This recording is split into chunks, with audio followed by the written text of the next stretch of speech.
Hello, everybody, and welcome to a very 33rd episode of Roll20 Presents Tomb of Annihilation. Hello, welcome back. Hi. I hope you don't all die right away as soon as we start playing. I mean, you'll be fine. I kind of do just for the incredible tonal shift. Like everything is going fine, and then we're dead. Listen, it's not that much of a tonal shift. I remember the Transformers movie as a child, and then immediately thereafter the G.I. Joe movie, and they are both tragic tales of the things that we love being taken away from us. So don't tempt fate on this one. I'm just in a mood, and like a nihilistic, like throw everything in the garbage mood today. That's where I'm at. You would like to annihilate something? Yeah.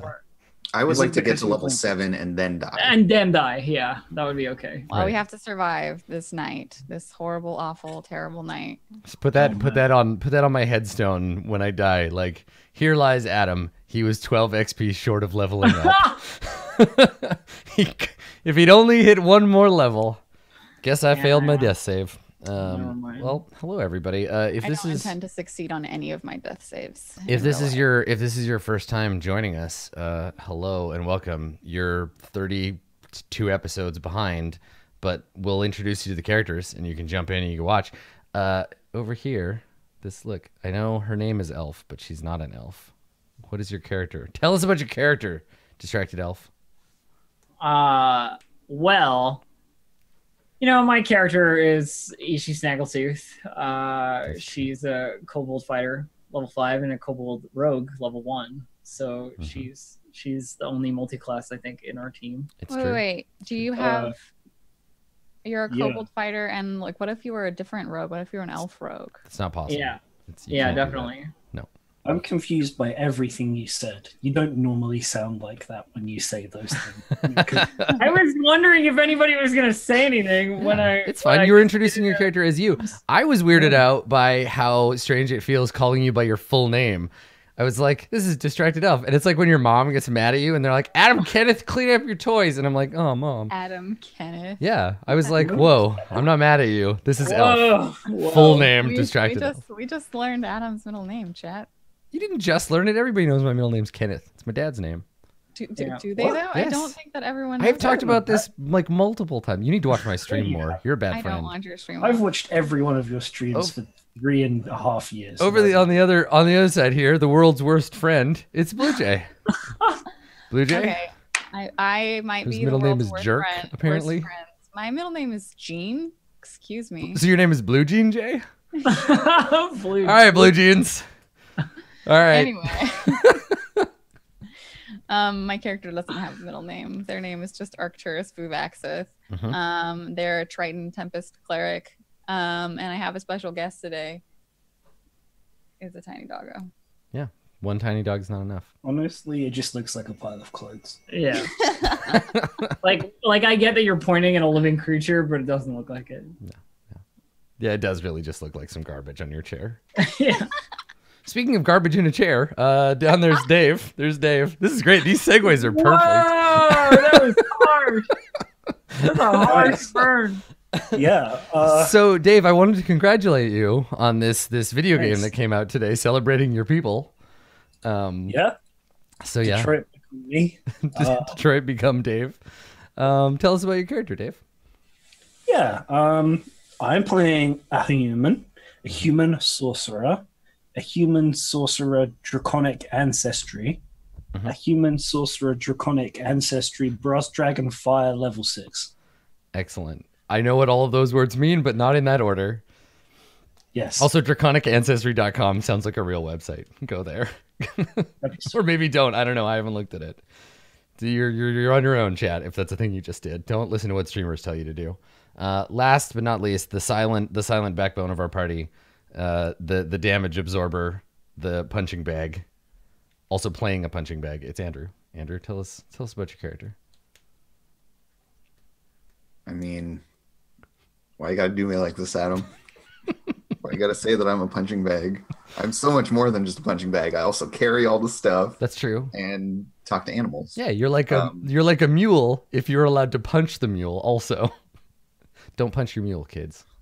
It's not okay. Don't do it. It's mule Little abuse. Fox is a Furbolg barbarian. She is level 6. Her alignment is neutral. She has 20 hit points remaining, no rages, and is perilously close to level 7. Death. Right. Death. Everyone in this party right now is Danny Glover, basically, is what we're doing here. You're all Wow, I wish I was actually a day away from I don't think that's true. I mean, no, like, that was you a know, lie. no offense, Danny Glover, but I'm pretty sure even Danny Glover a lot of the time is like, I wish that I was someone different than this. You're right. He's I an was actor. lying. He's always pretending to be someone else. That's true. I wish I was Lando Calrissian though. That's Donald. I think Glover. you're talking about Donald Glover. Yeah, There's that's two Donald Those Glover. are two. Danny different Glover is the people. guy who's too old for this How many shit. Glovers are there? Many. It's a big. Probably a lot. There's a lot. Yeah. There's a PS1 Okay, but their game. names remarkably similar as well. That's true. That's true. D&D. I I wonder. They've never been in a film together, but they should be. Donald Glover The and Danny Glovers. Glover. That's a lot. D. Glover, attorneys at No, law. I can't. Yeah. I keep thinking, yeah, no, okay, my bad. I'm sorry. D. Glover. So they. You're the law firm of Glover, Glover, and Glover. So, Oh, Danny Glover was in Predator 2, right? They should do a Yeah. Predator 2 remake with Donald Glover. That would be good. D. Glover. okay, I'm so confused. as- Which Glover is which? No, they should do a documentary, a fake documentary about the making of Predator 2 featuring Donald Glover as Danny Glover. There we go. Done. Hollywood, you can have that. Okay, You can have so that one. That's Donald Glover is the This Is America, right? for you. Yes. Yeah. He was on And Community. He's Lando. Okay, so the Danny Glover, Danny sounds like a younger person's name. I think that's where I'm getting confused. Right. Right. So Danny Glover is the older person. Don't infantilize Danny Glover. Donald. Now I'm just thinking about Danny Glover in a diaper. Donald Glover used to go by Don Glover, which is why his Twitter used to be Dong Lover. Right. He actually, no, it's true. Like, he actually talked about this in an interview once where he was like, yeah, I wasn't very good at social media back when Twitter was getting started because my old Twitter used to be Don Glover. And people keep making fun of me and I didn't know why. And so, How do you not? yeah, right. I A mean, little that's better why- than Never Dang noticed. Lover. But That I mean, that's yours why my is username funny. came up because I had it as BJ, right. and then Listen, I realized what that was. You need to go and change your Twitter to Blue Jean J now. So Yeah, I'll change it right now. old Blue Jeans J. Okay, so let's talk about your impending demise. Actually, chat, I'm gonna roll a d20 and then we'll have a conversation. Do we get an encounter? Yeah. All right. So the party has settled in for a No, long not you, Dave. winter's night. Yeah, everybody is just like looking ragged and pummeled at this point. Like you survived the brutality of the Yuan-Ti ambush and your counter ambush. You got through the whole temple situation relatively unscathed, and then you fought a bunch of gargoyles. And now, having defeated the entire Disney afternoon lineup, you are ready to settle in for a long rest. So let's check the weather changing overnight, because the weather only changes at night, I guess. Speaking of David Cage, so Were we? Ugh, rain, barf. yeah, rain begins to fall, and it starts to patter down on the roof of the clapstone building that you're in. And each of you takes your watch, and the night goes by uneventfully. Oh, thank the fucking Lord. Give Let's me get that my XP. Except Okay, I'm gonna get all my spells back. Got my Dave's channel character thing has a coronary back. and dies in his sleep. Everybody gets XP except Yes. Like, sorry, I rolled on the table and it says someone has an embolism. It does, yeah. It's on the random encounter table. Like, Or- somebody's body just gives out. Yeah, I'll you take it. realize I'll you're take it. old, and yeah, you get some discomfort. How old am I? One sec, I'm 45. Okay.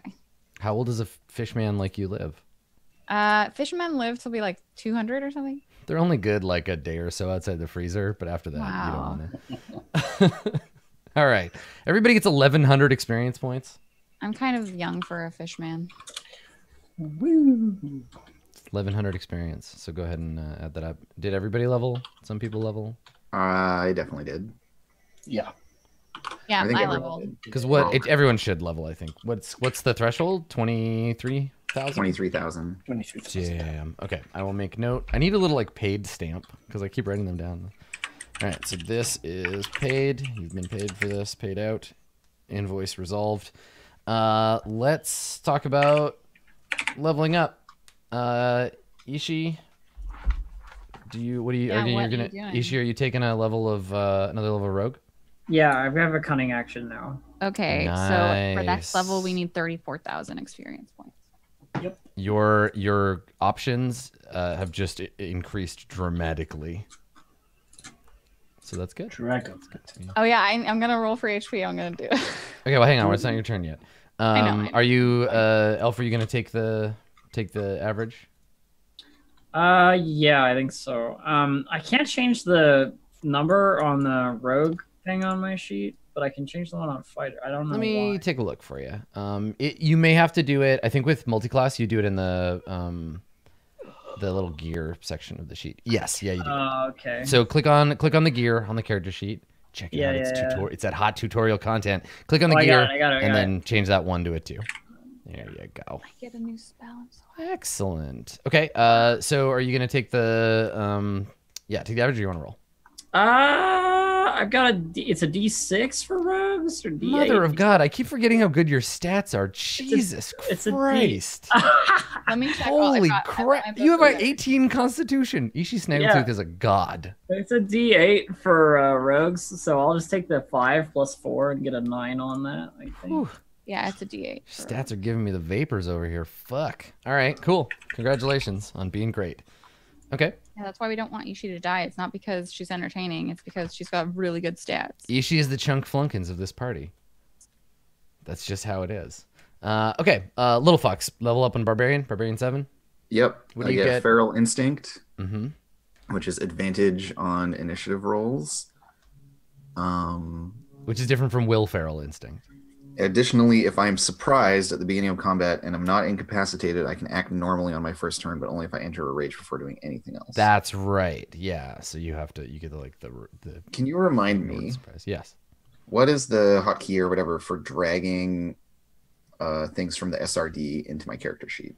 So you click on your token and then you hit the space bar and then you hit space bar again. No, I know that one. Yeah, so you want to be able to drag something from the SRD onto your abilities. Mm-hmm. You create a new blank ability, and then you can drag it in if it works the same as inventory. That should do it, I think.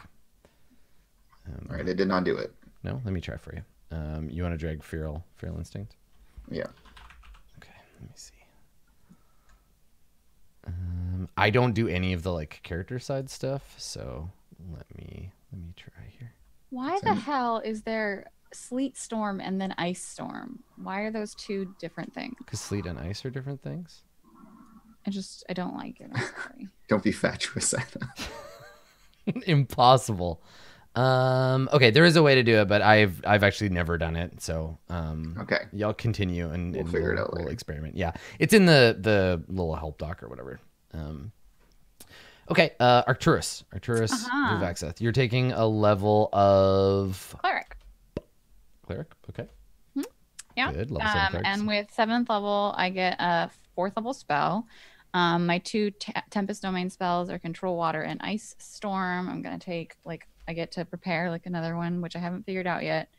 And then I'm obviously gonna roll for my HP because that always goes super well for me. So it's just 1d8. Right? Do you have a Constitution bonus or penalty? Yeah, my con is +3, so 1d8 +3. Oof, yeah, do it. Come on, get a 1 or a 5. I mean, that's what it would have been anyway. So okay, great. So you get another 8 hit points. Cool. Ice Storm. Oh, Ice Storm is one of those like wizard spells. That's part of your. It's for the Ishtishia thing. Yeah, because fishy boy. Yeah. I don't hail know. of rock hard ice in a 20-foot radius, 40-foot high cylinder. Yeah, because Sleet Storm does the same thing, but without the damage. It's exactly the same. Let me see. Is Sleet Storm like a lower level spell? Yeah. Yeah. There you go. But it's like, it's so weird because once you get Ice Storm, Sleet Storm is just, it's just dumb. I don't know. It just seems Different real slots. weird. Yeah, different slots, I guess. But yeah, I don't think I get anything else. I just get that 4th level spell. Okay, good. Yeah, I mean, that's the thing with clerics. Like, you're just gonna gradually get more access to different stuff. Dave, you're just gonna take another sorcerer Sure am. spell level. Okay. Not suddenly interested in branching out into paladin. Now Dave's gonna take a level of ranger. Yeah, right. Yeah, Ranger. yeah. You just completely decide. You know what? Fuck it. I'm starting over. I'm gonna be a Beastmaster Ranger. We're good. I would like to fly and shoot arrows. Okay, so what do you get at level 7?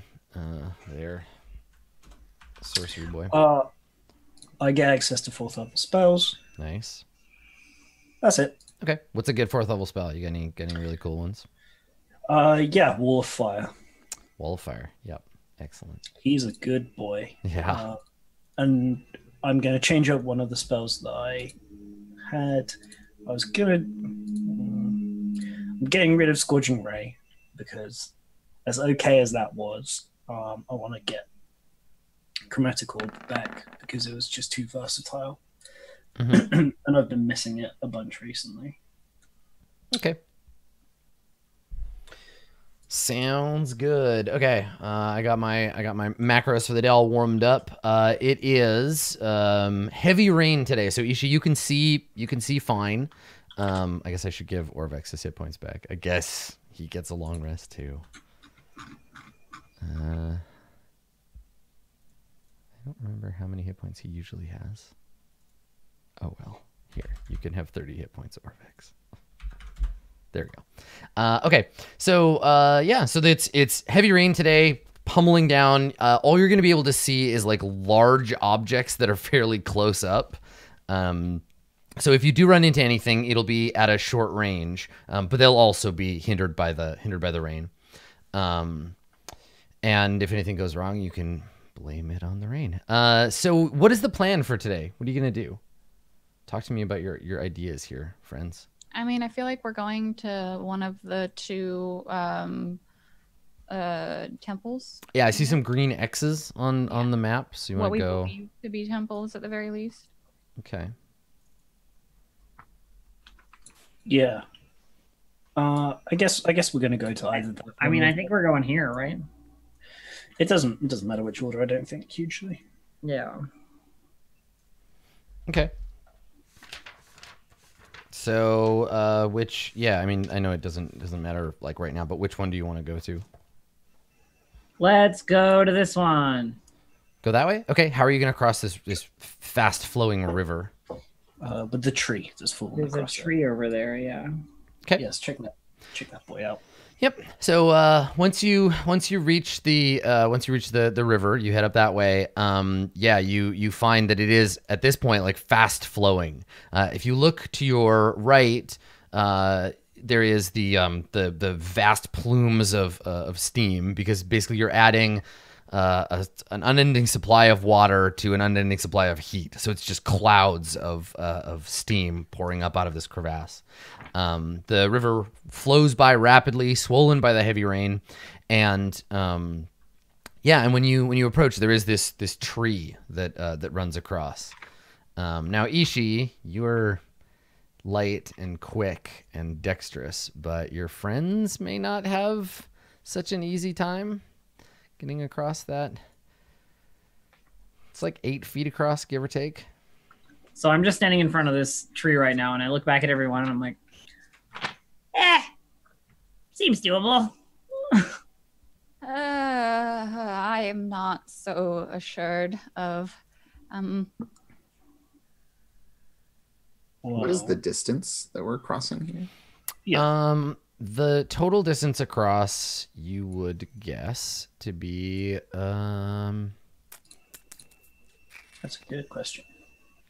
a lot. I know it says 40 feet on there, but a fallen tree bridges the river ahead. Its trunk is wider than a man and stretches more than 100 feet. On both banks lie ruined buildings. Well. 100 feet, but it's also farther across than a man, so that's easier to cross. Yeah. It's also just like wet is the thing, because the water is bashing up against it and it's pouring rain. That makes sense. Assuming you're careful, you should be okay. Oh, okay. All right.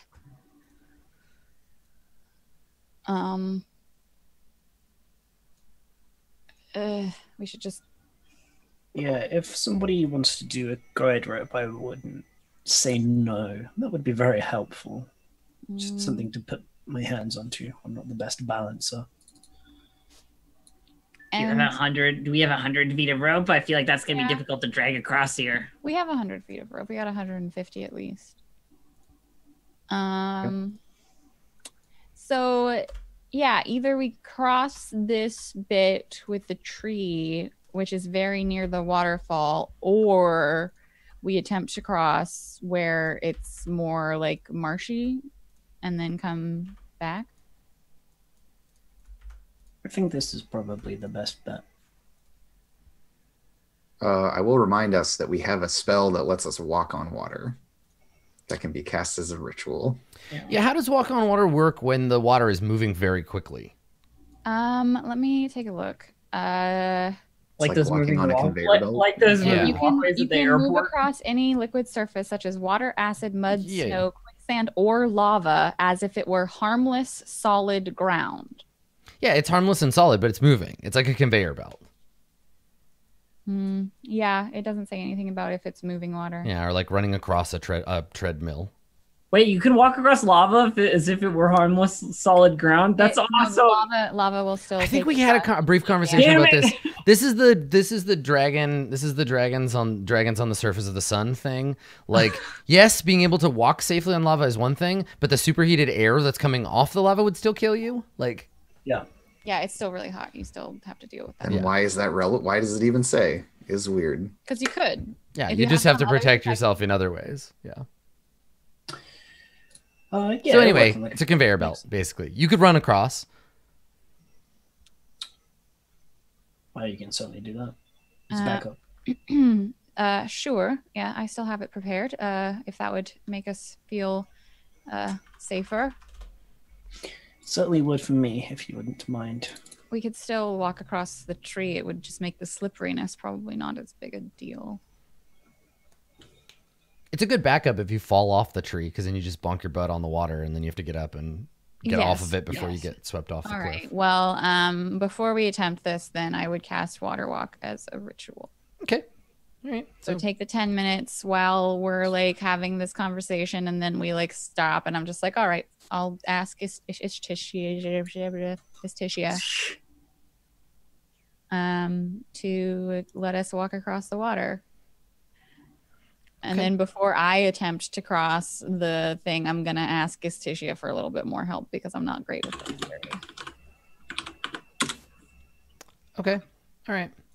What was that? Oh, for the wand, right? It's for my wand, yeah, sorry.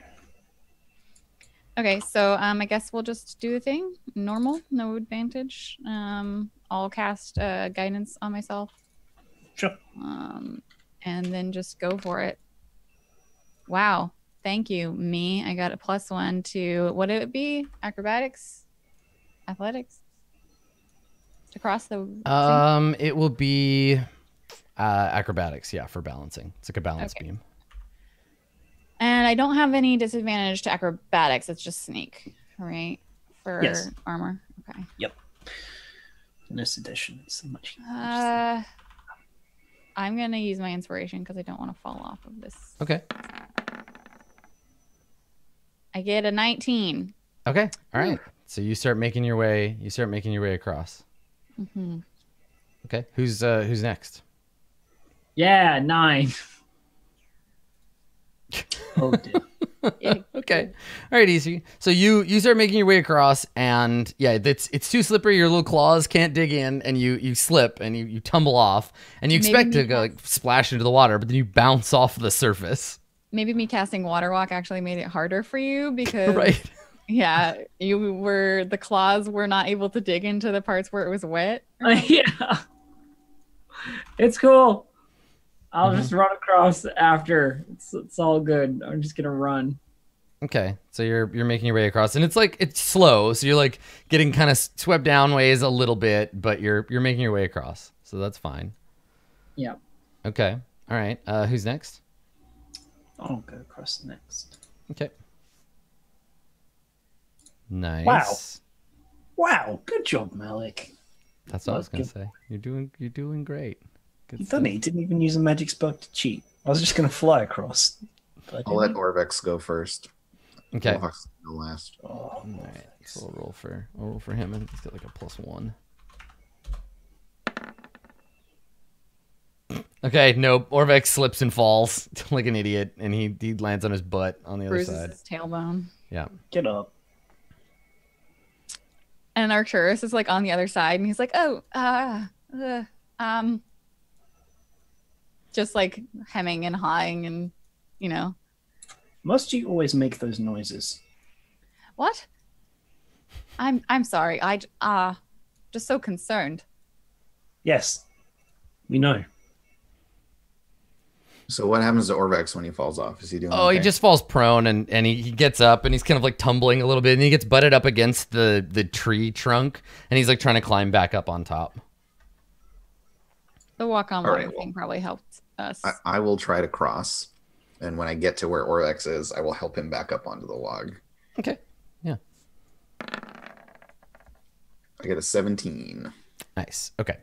All right. So as this is happening, the little like vignette that we see is Malik reaching the other end of the log, sort of about to step off.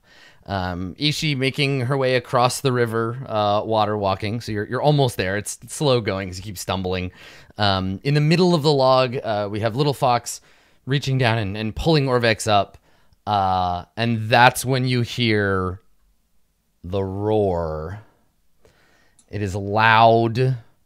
It pierces the rushing sound of the river. It pierces the sound of the water pummeling down, and it's coming from behind you. And when you turn and look, you see a familiar sight.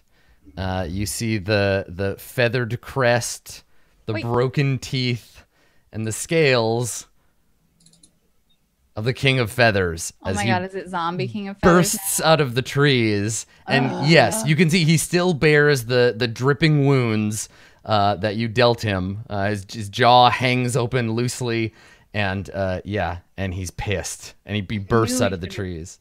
Burnt all the corpses to a crisp. Why did we stop doing that? We'll roll initiative. Give me a second to get you over to this. I've been prepping this map while you're wandering across the thing.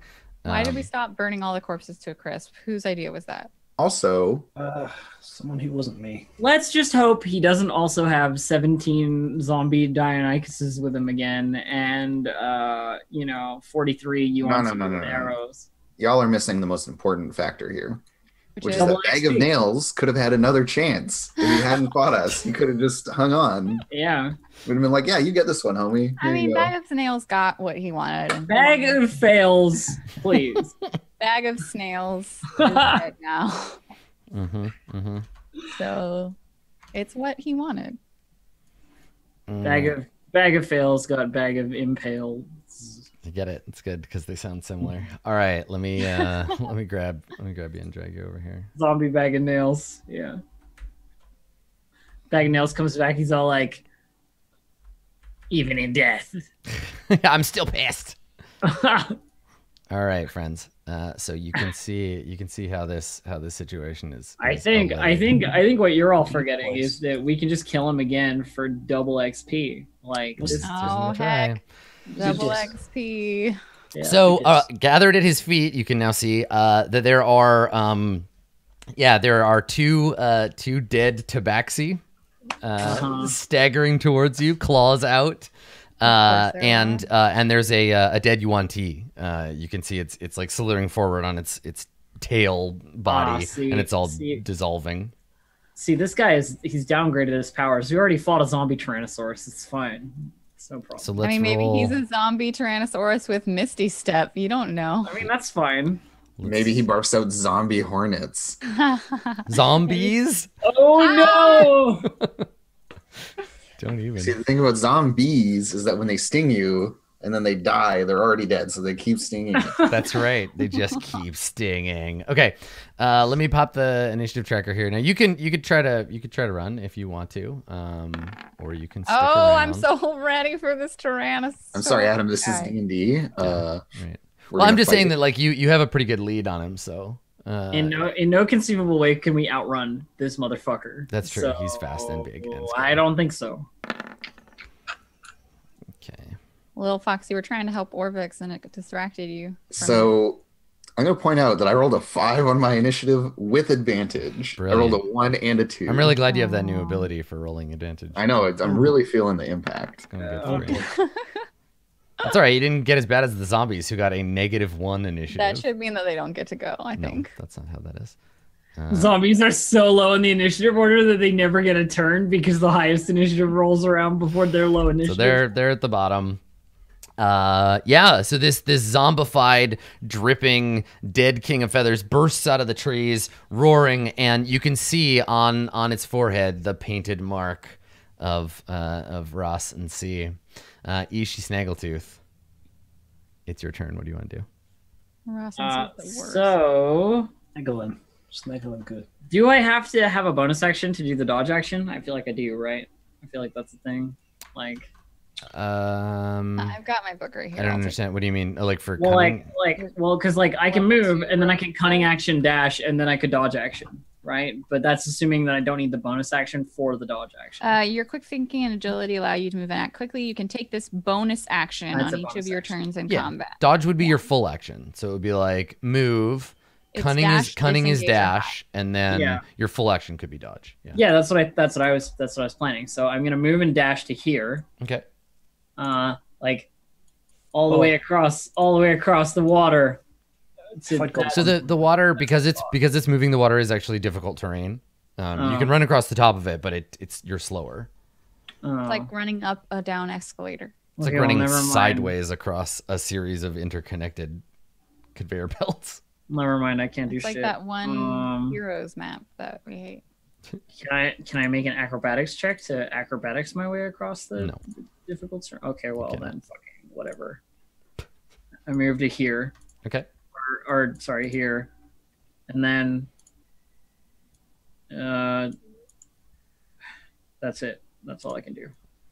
And then I dodge action, I guess. Okay. All right. So move and then dodge action. You are dodging. All right. Arcturus.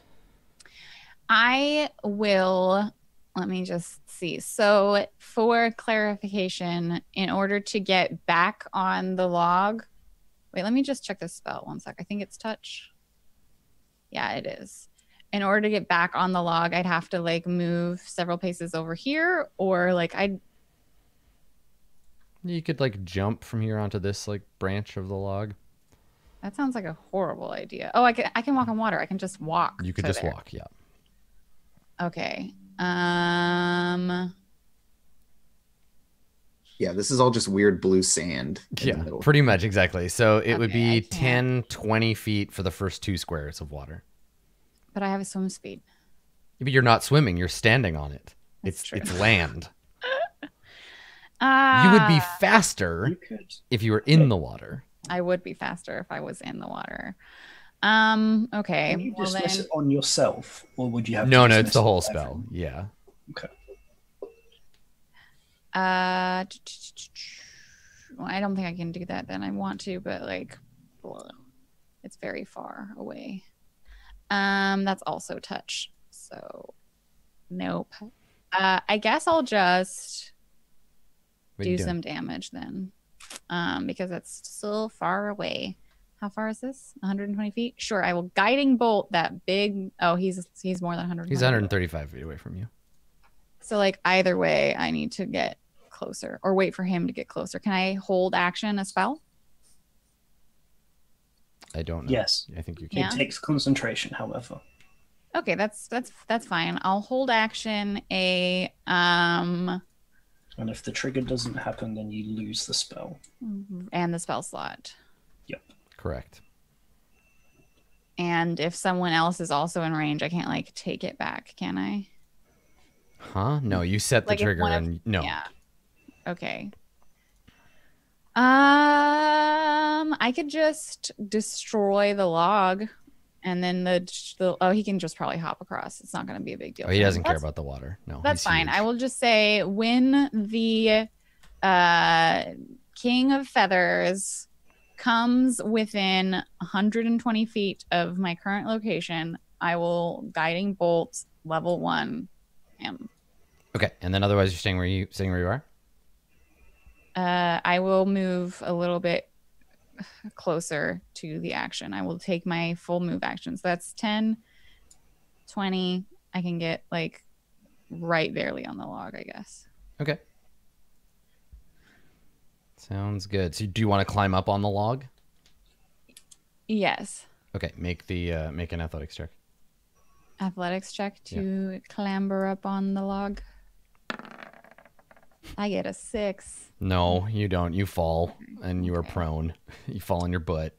That's dumb. Okay. Can I still take my No, you're done. action? That was the end of your move. Oh, yeah, of course. Yeah, you still get your other thing. You just now you're taking Even it though from I'm down prone? there. Yeah, you're just lying on the ground. Okay. You're like slowly being tumbled.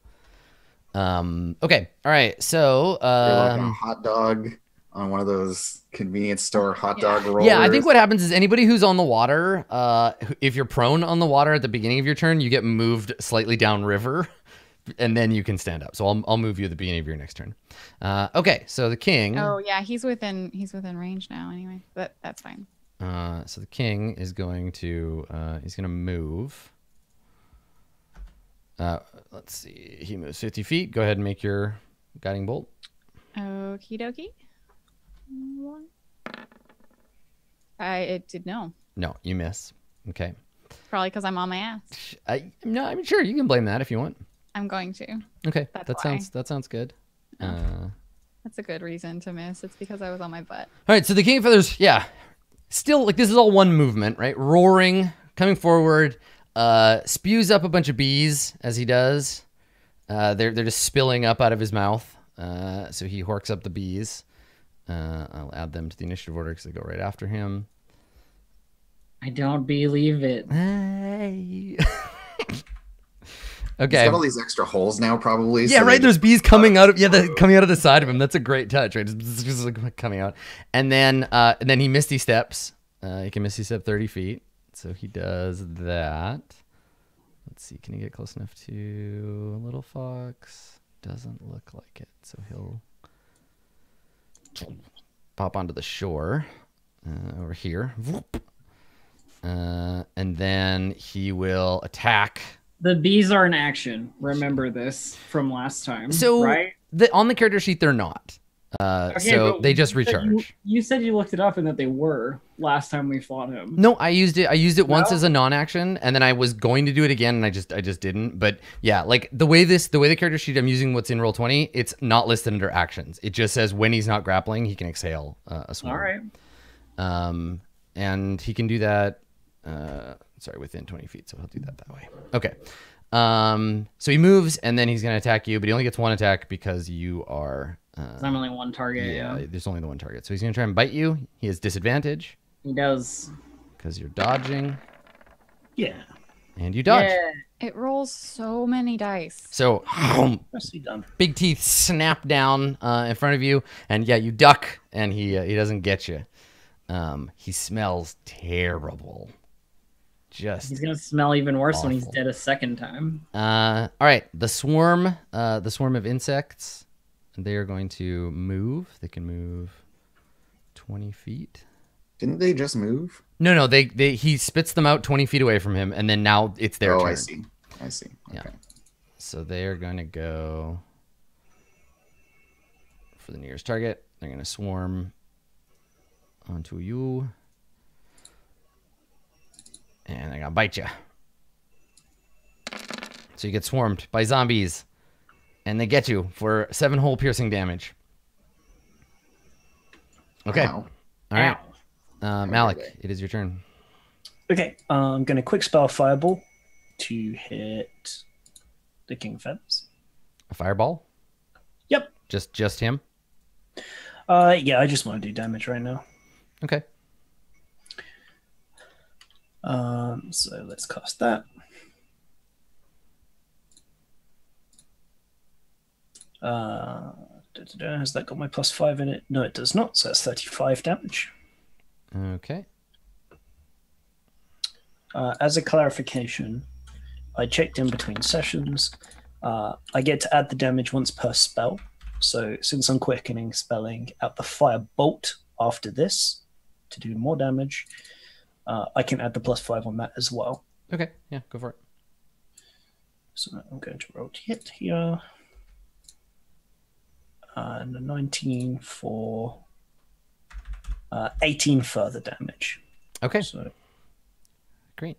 So yeah, there's a burst of flame. The air sizzles with this pummeling rain as it evaporates, and the King of Feathers gets all scorched by fire. Do you want to move?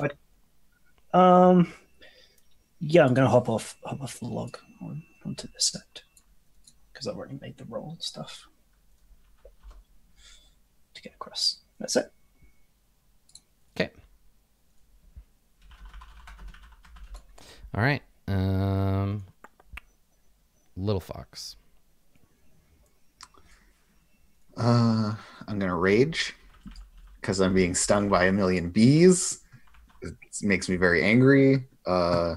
And then she is just gonna run at the King of Feathers. Okay, let me add your rage here. Because yeah, I've got plenty of movement to get in there. We'll go here. Okay, so the bees sting at you as you flee. Yeah, they can attack of opportunity. That's fine. Okay, they hit you for 9 more. 1, 2, 3, 4, 5. And then I'm gonna pummel this. I'm gonna recklessly attack the King of Feathers with my maul. Okay. So these are both with advantage. 26 to hit for 13 damage. Mm-hmm. And an 18 to hit. Yep. For another 13 damage. So she just like runs in there and starts, I don't know, hitting it in the leg or whatever she can reach, I guess. Yeah, just like pounding away at this necrotizing flesh, continuing to break bones, etc. Okay, and that's your turn. Yeah, that's my whole deal. Okay, so from the bushes, several more zombies appear. Oh shit! And then begin their slow stagger towards you. So they can move 40 feet total and not do anything else.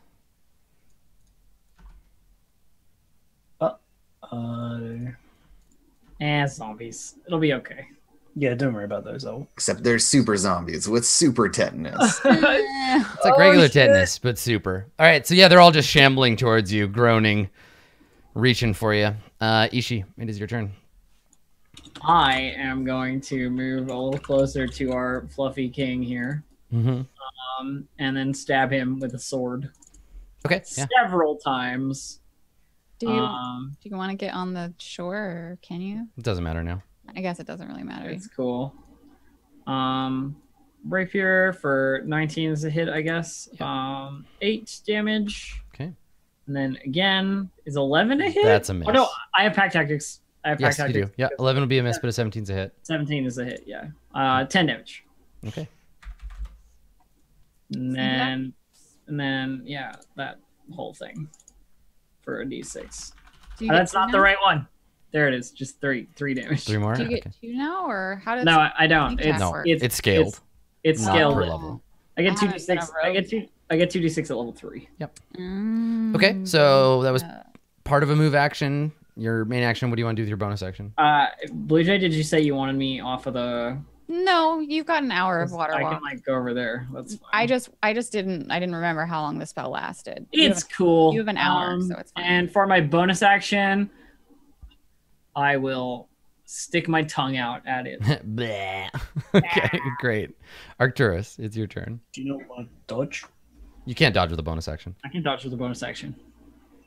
You can disengage. If I were a monk, I could Yeah. keep and then dodge with a bonus Okay, action. It's disengage, dash, Cannot- or hide. It's not. Hide. there's no Hide. dodge. DDH. Yeah. Okay. Okay, I will use half of my action to get up, or half my movement, or whatever.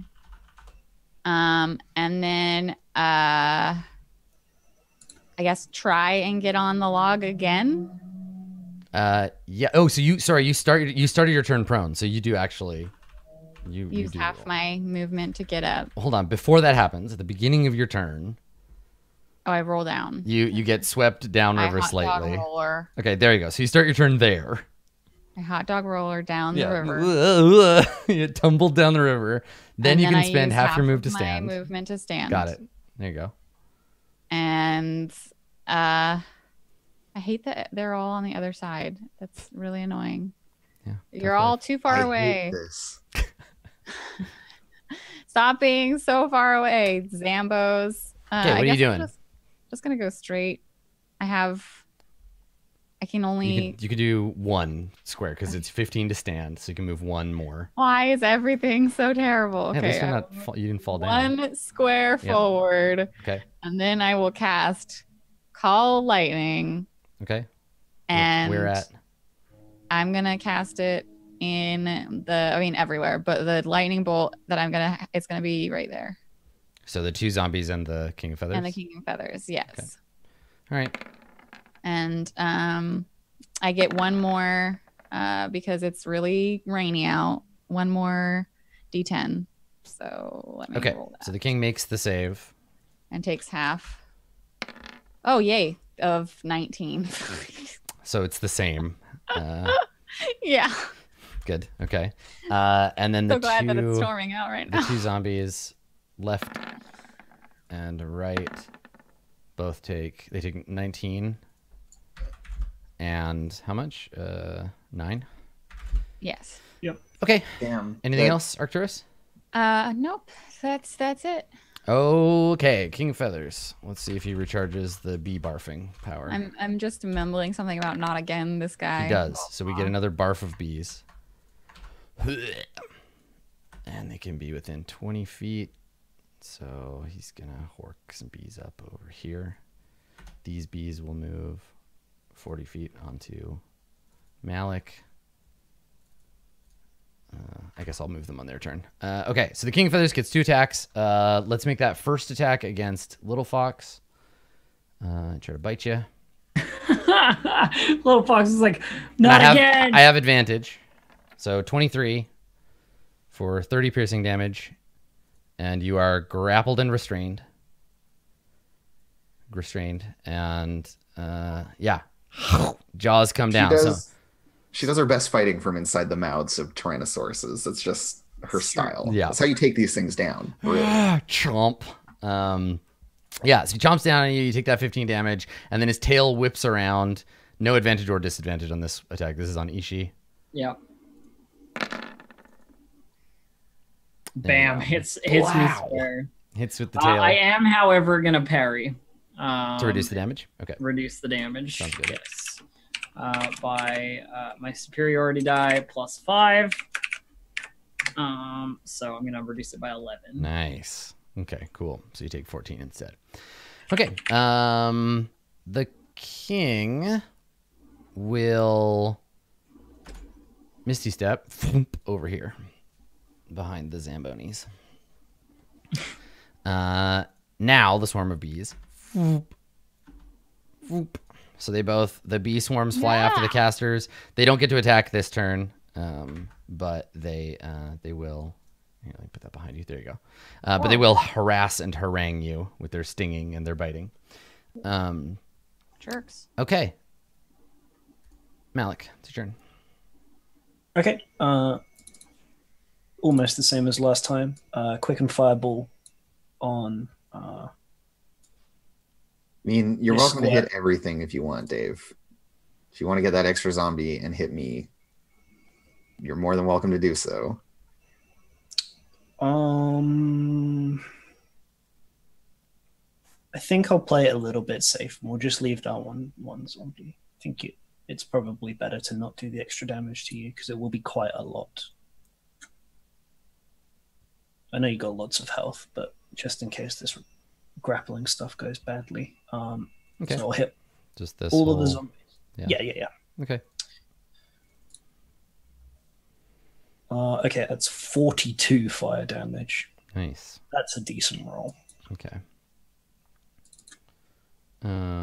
So people who are asking about Little Fox being moved and isn't Little Fox's mouth? Yes, but he's huge, right? You can see this. The players can't. He's got reach. He's got 10 feet of reach. Yeah, so I can be in its mouth and be 10 feet away from it. You're 10 feet away and in his mouth. Yeah. Okay. So let's see. Let's just do the zombies in order here. So the top to bottom, those 3 that are in a line. Yep. 1. Just like Two. not like saying that you're whatever you just did it's fine, but like, can you misty step with other people? Yeah. You can. Restrained. But again, Little Fox didn't move. Yeah. No, Yeah. that's fine. I just like He misty I was stepped just around you. Oh yeah, thinking about totally. the spell. I didn't know. You're carrying everything. Or Okay. everything you're carrying. Yeah. Okay. So they I all forgot to- 3 of them have to make the nearly impossible con save to not disintegrate. That one definitely eats it. It's Dex. Sorry. I know. I was rolling dexterity saves. The dex saves Oh, for the you damage, did the the dex. con. I did the right save because I know what a save from a fireball is, and I know that it's just a typo on your sheet. It's not a big deal. Yeah, I fixed it now. Sorry about that. Okay, so yeah, they all 3 of those zombies turn to ash. I should be able to hit the bottom 2 as well. Yeah. I'm just doing them one at a time. So that's those 3. This one I'll just make the con save because he can't. Okay, so even with that, he gets toasted. And then this other Even one if they crit, can they? on take the left. This is the whole like, is a crit a success thing on a saving throw or not? I don't know. Right. Right, chat. Just for you. After Adam's finished rolling, Okay, so this we'll one. post it again, and you can see I did really change it this time. Okay. Okay, they all die. Yes, and then I'll roll for the T-Rex here. So King of Feathers. Okay. He makes that save. Yeah, that's a good amount of damage to use on. All right, everyone, you ready? Look what it's gonna say. Dexterity. Dexterity. Dexterity. Beautiful. Okay. All right.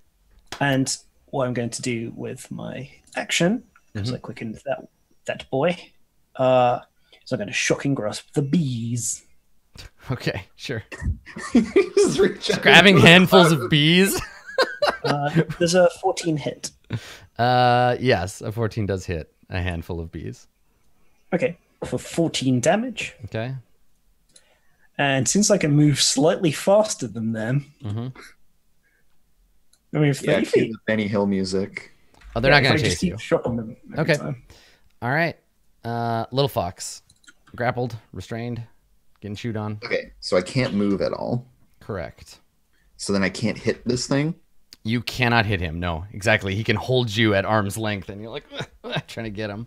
And so I'm like the little toddler, and he's holding my head. And Yeah. I'm like, you big bully, I'll get you. I'm just trying to imagine a T-Rex like doing that because he's got tiny little arms. Yeah, I mean, really, what's happening is a lot scarier in that it bites you and it's like shaking you and it throws you in the mud, and you get up to try to hit it and it snaps at you again. Yeah. Like you're getting It's thrown around not like a a rag static doll. Yeah. Thing. Yeah. Well, I'm gonna try to break this grapple. So that's in gonna that be. You case. want to take that as your action? Yeah, I guess so. Okay. So, it's DC 17 athletics check with advantage. Yeah, I have advantage because I'm raging. Oh no! So grappled. So I hang out. Okay. All right. That's all I can do. Okay, let's take a look here. All right, so are there any zombies left? No, all the zombies are toast. There's one that's on the other side. Oh yeah, that's right, that one. Okay, so he's gonna attack Little Fox, and he has advantage because you're grappled, but it may not be enough. Yeah, he bonks you for 6 damage. Thunk. Stupid zombie. Yeah. Hate you, zombie. Okay. All right, Arcturus, your turn. It's Ishi's turn. It's oh yeah, actually- that's right. I hit it twice. Okay, Ishi, go ahead. I'm gonna run in further 'Kay. and stab more. Okay, do it. Rapier attack for 14, and then rapier attack for 15, and then sneak attack for 3. Okay. Anything else? No, Just getting up in his shit. Okay. it's all I can do. Yeah, just get up in his shit. Awesome. Okay. Now it's your turn, Arcturus. I'm surrounded by bees. Yeah, you're covered in bees. In fact, you are Covered full Nicolas Cage right now. Bees. Ugh. They're in your hair, climbing up your nose, and they're all dead too. They're dead bees. Oh, Zombies. Zombies. I hate this. Bees. It's the waspocalypse. What are you doing?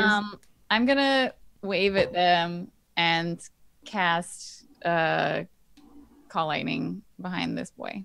Okay, you gonna call lightning on him? Sure. Behind that boy. Below.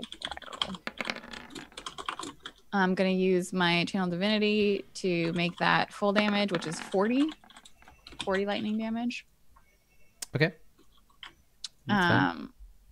And yeah, then I'm going to So continue to whack at the that much damage. Hold on. So that much damage would kill him, but he's a zombie, and so he would have to make a Constitution save, which he succeeds at automatically.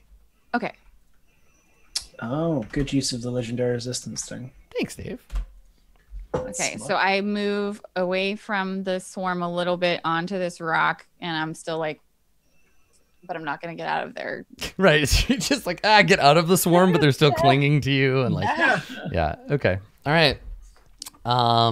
So the King of Feathers is going to. Let's see. How far away is Dave?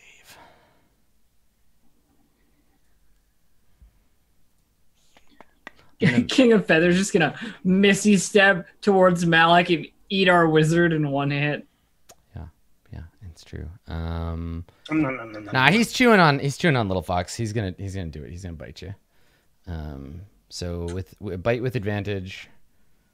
Oh, I should check if the thing recharges even if you can't use it. Okay, so Little Fox, you're gonna take half of 32. His bee barf doesn't recharge, and then he swings his tail at Ishii. And this is just regular, not with advantage. Okay, so 16 bludgeoning. I also parry this one. I love the idea of using a rapier to parry a Tyrannosaurus tail. It's like every ridiculous fighting game. Reduce it by 6. Nice. Yeah. All right, you tap back at exactly the right time. Yeah. she's just standing there. The rapier like is in the way. It hits her side, and it's still like blocked somehow. Okay. Cool. And then the bees. So, bees just cover Arcturus. Arcturus is covered in bees. You're like one of those bee suit people now, just covered in them. Only one of them gets to make an attack. This is the one that isn't hurt. So this is the full swarm still. This is how Arcturus becomes a zombie, right? Like stung by many zombies. Okay, so no, just there's just like trying to get in your armor. You're just covered in bees. Okay, great. Malik, what are you gonna do?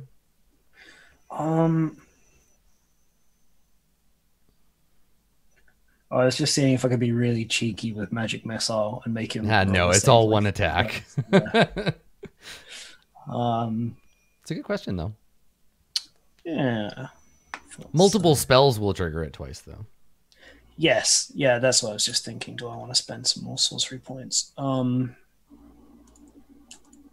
He's used, 2? So he's probably got another one in him.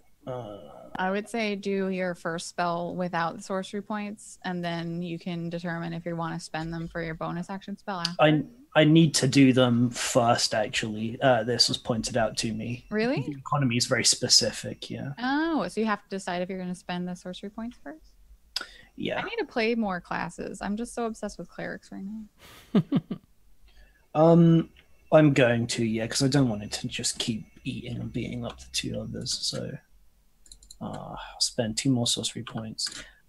This time I'll Chromatic Orb. I'll do fire damage with it. Okay. If it hits, that is. Does a 13 hit? It does, actually. Oh, okay. That's nice. Barely. Energy type fire. It didn't add the +5. I thought I put that in the macro. Okay, that's 16 points of fire damage. Okay, so he could actually make this save, so I'm going to roll it first. So he's at 21. Ooh, just shy. Okay, so he's got to use that last legendary resistance. Okay, and then I will firebolt him. Ooh, but you miss. I'm a lucky boy. Yeah. Though. I'm a lucky boy. Firebolt. There you go. Big damage, please. 17. Okay, so 23. 22. 22, It's plus that's 5. Yeah. Okay, nope, you get him.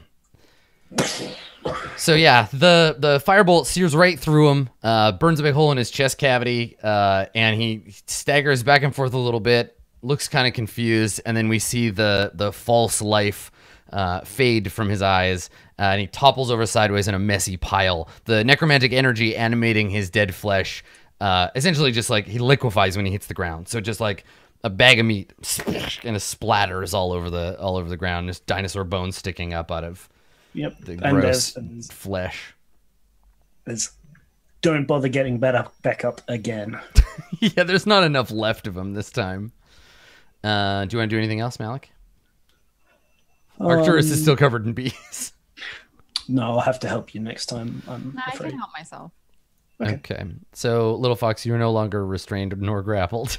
Yeah, she like tumbles out of the King of Feathers' mouth as it dies and like staggers to her feet and just goes and clocks this zombie in the head with a hammer. First attack. Is 9 a hit against the zombie? It is. Yes. Or sorry, is it 8 a hit? Actually, it's always a miss. It's always a miss. Didn't recklessly attack. So she misses on the first swing. Messed up. You got some zombie in your eye. It's fine. And then I'll clock it for 11 damage. Okay, great. Ishi? I will come up here and stab this zombie also. I like Storm Typhus in chat understands. Next fight is the Ghost King fight. Yeah. They're just all palette swaps. Spectral. Yeah, right? Exactly. Spectral T-Rex. 14 damage? Yes. Yeah, you probably kill it. Let's see. Con save. Difficulty's 19. Oh, nope. It would have felled a normal mortal, but this thing is still going. Then I hit it again. Yeah, do it again. For another 14. All right, let's see. This time. If you add the sneak attack, does that count as the same number? Yeah, it's all part of the same attack. Yeah. So it makes the DC Nope. Just like poke him in the eye, poke him in the heart, and just keep giving him. And he Never mind. I guess I'm done. Okay. All right. Hold on. If it's the Ghost King of Feathers, is every one of his move actions a Misty Step? Yeah, I guess so. All right. I'm gonna inflict wounds on this swarm. I'm just gonna put my hands like in it and like smack at them, and they're covered in like radiant energy or necromantic energy, and just whacking at bees. Okay, you're gonna try to inflict wounds on the bees. Yeah, I'm whacking at them with my It worked hands. for me. It The worked for me. 13 hit. 13 does hit the bees. Yep. Okay. They take 12 necrotic damage. All right, you kill one of the bee swarms. You good? You done? Yeah, I'm just gonna continue standing on this rock and whacking at bees. Okay. So the bees, they get to go. Hold on, let me re-add them. Okay, so 19 as well, aren't they? the bees that are swarming you, they try to bite you. Please don't bite Adam. Yeah, well, Well, these ones definitely don't. All right, Malik. I'm gonna firebolt those bees that are. They're on me. Yeah, you can still It target them. doesn't matter. I don't want you to throw a Honestly, fire. It is horrifying for you. It's horrible. You Yeah, see that would Malik be like aiming and scary. the energy charging up. That would be so scary. Has that got a +5? Oh, it has. Yep, 16 points of fire damage. That Okay. would be super scary. It would be, yeah. You've got this like shield of bees, and then you smell burning bee. Anything else, Malik? No, I think that's it. All right, Little Fox, you want to try to take the zombie out? I mean, I want to try. Do it. I believe in you. It should be easy, but here we are. So 9 is a hit? Yes. Yes, okay. Yeah, you missed because a crit 1, not because it's 1. Okay, so 12 damage. So the zombie. Okay, you There kill you it. You got Yes, it. Good work. This was totally the bag of nails zombie, and she's just like, Yeah. sick of you, like pummels it into the ground repeatedly. Yeah. Yeah. Kicks it into the river, watches it flow downstream. Okay. And then you can move if you want to. Ishi, it's your turn. So the only thing left is Arcturus's bees. Arcturus covered in bees. Yeah, I'm just covered in bees. They're not even hurting me. I've taken no damage. I'm just covered in bees. Well, I guess I'll just try and cross the river then, because I mean Arcturus will deal with the bees fine. Yes, it's just annoying. This is when they somehow like crit and down him. No, they can't deal 50 damage. All right, Arcturus, what are you gonna do about this bee situation? I'm going to not waste another spell on. Wait, no, I can do a cantrip. I'm going to toll the dead on these bees. Bong. And lovely. Have they already taken damage, these ones? They, yes, they have. They definitely have. So it's be seven damage. You kill the bees. You call them back to the realm of wherever bees go. You have to make a wisdom save, Adam. I'm sorry, they do. You're So right. do they have the wisdom of the crayfish? No. Yes. Yes, do. they Yes, have they the do. wisdom of the Oh my God. crayfish. They take no damage. You Save can't for hurt 0 these damage. bees. The bees continue. Okay, all right. Malik. Actually, the bees get to go, so they're gonna try to kill Arcturus. God The damn really it. creepy thing about undead bees is they attack with their stingers, but then when Oh my god, it actually happened. They're in your helmet. Oh god, this is the worst. Why did you even say that? All right, so you take 21 damage from bees. okay. Thank you. Sorry, hold on. You take less damage. It's still a crit. The attack roll is still the same. But you take less damage because there's less than half of them. So let me roll the proper damage. It's actually only 4d4. They're not 8. Okay, so instead you take. I still rolled really good. You take 15 damage from the bees. The bee Thank crit. you. I did almost exactly the same thing and killed a level 1 player in one hit. It was Nice. amazing. Okay, so it's your Doesn't sound very amazing. it's Sounds your horrible. turn. It's your turn, Malik. Do you want to try and save Arcturus from the bees? Arcturus, what are you doing? I'm covered in bees. All right. Please don't throw fire at me again. That was Throw horrifying. fire at you. Is 12 a miss? 12 to hit. You hit it. Okay, phew. There you go. That's some more fire. Okay, now the bees are gone. You disintegrated Yeah, the bees. but thinking about how bees attack, they attack with their stingers, Mhm. but human skin is too thick, so the barbs get stuck. And the reason they die is because They it try to- then pulls out their insides. Yeah. But they're undead, so they'd just be like empty. And Well, I mean, having all their, wasps loose- still bite, right? Like wasps have like sharp mandibles, and they definitely will bite Yeah, it's you. not necessarily bees. It's an insect swarm. No, these are wasps specifically. Yeah, so they Okay. Yeah, so they're they can just keep biting stinging you They don't and care. keep stinging you. Yeah. Yeah, because if it was bees, it would look really gross because they'd be like stretched out and they'd have their entrails like between the They'll be stinger all that's gross, in. all gross and dead. Yep. Yeah. But the only thing gross and dead around here are all of your enemies. So you did it. I mean, they were gross and dead to begin with. That's true. I That's like true. the idea that Arcturus is like swelling up like a puffer fish. Aw, poor Arcturus. I mean, that was a lot of damage from bees. It would make sense that he's like got an allergy or something. All right, cool. So let's grab our first break here, and when we come back, you can continue across the river and keep exploring Omu. Don't go anywhere. We will be right back with lots more. Roll20 presents Tomb of Annihilation. Mordenkainen ventured into dark lands. He faced many foes and yet survived. But you, adventurer, I doubt you'll be so lucky.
everybody, and welcome back.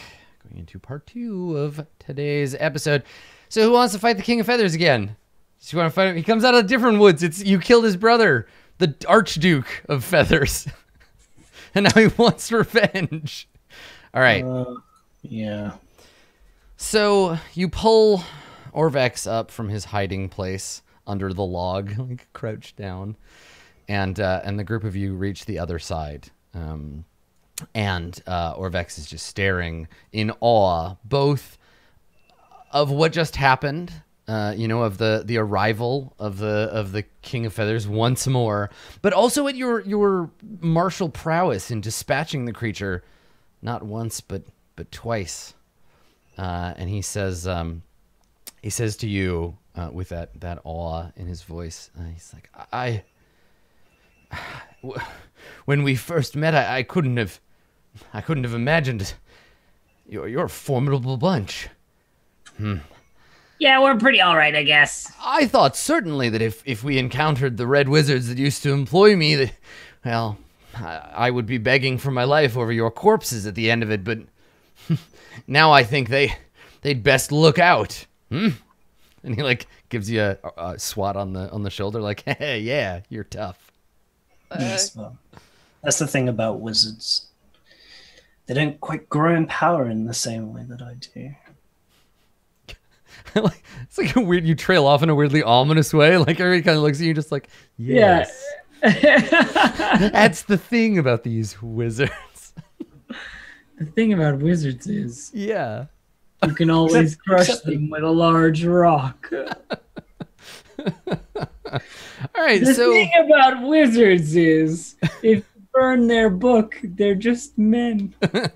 Which used to be true, but not so much anymore because they could just cast the spells they know forever. Yeah, that's true. So let's do the thing. Where are you gonna go? You're gonna continue on south or north? You're closer to the green. Oops, sorry, little fox. You're closer to the green X to the north of you. I'm gonna stop picking you up. Let's just do that one then. I think go that way. We can go to that one. We can go to that one. All right.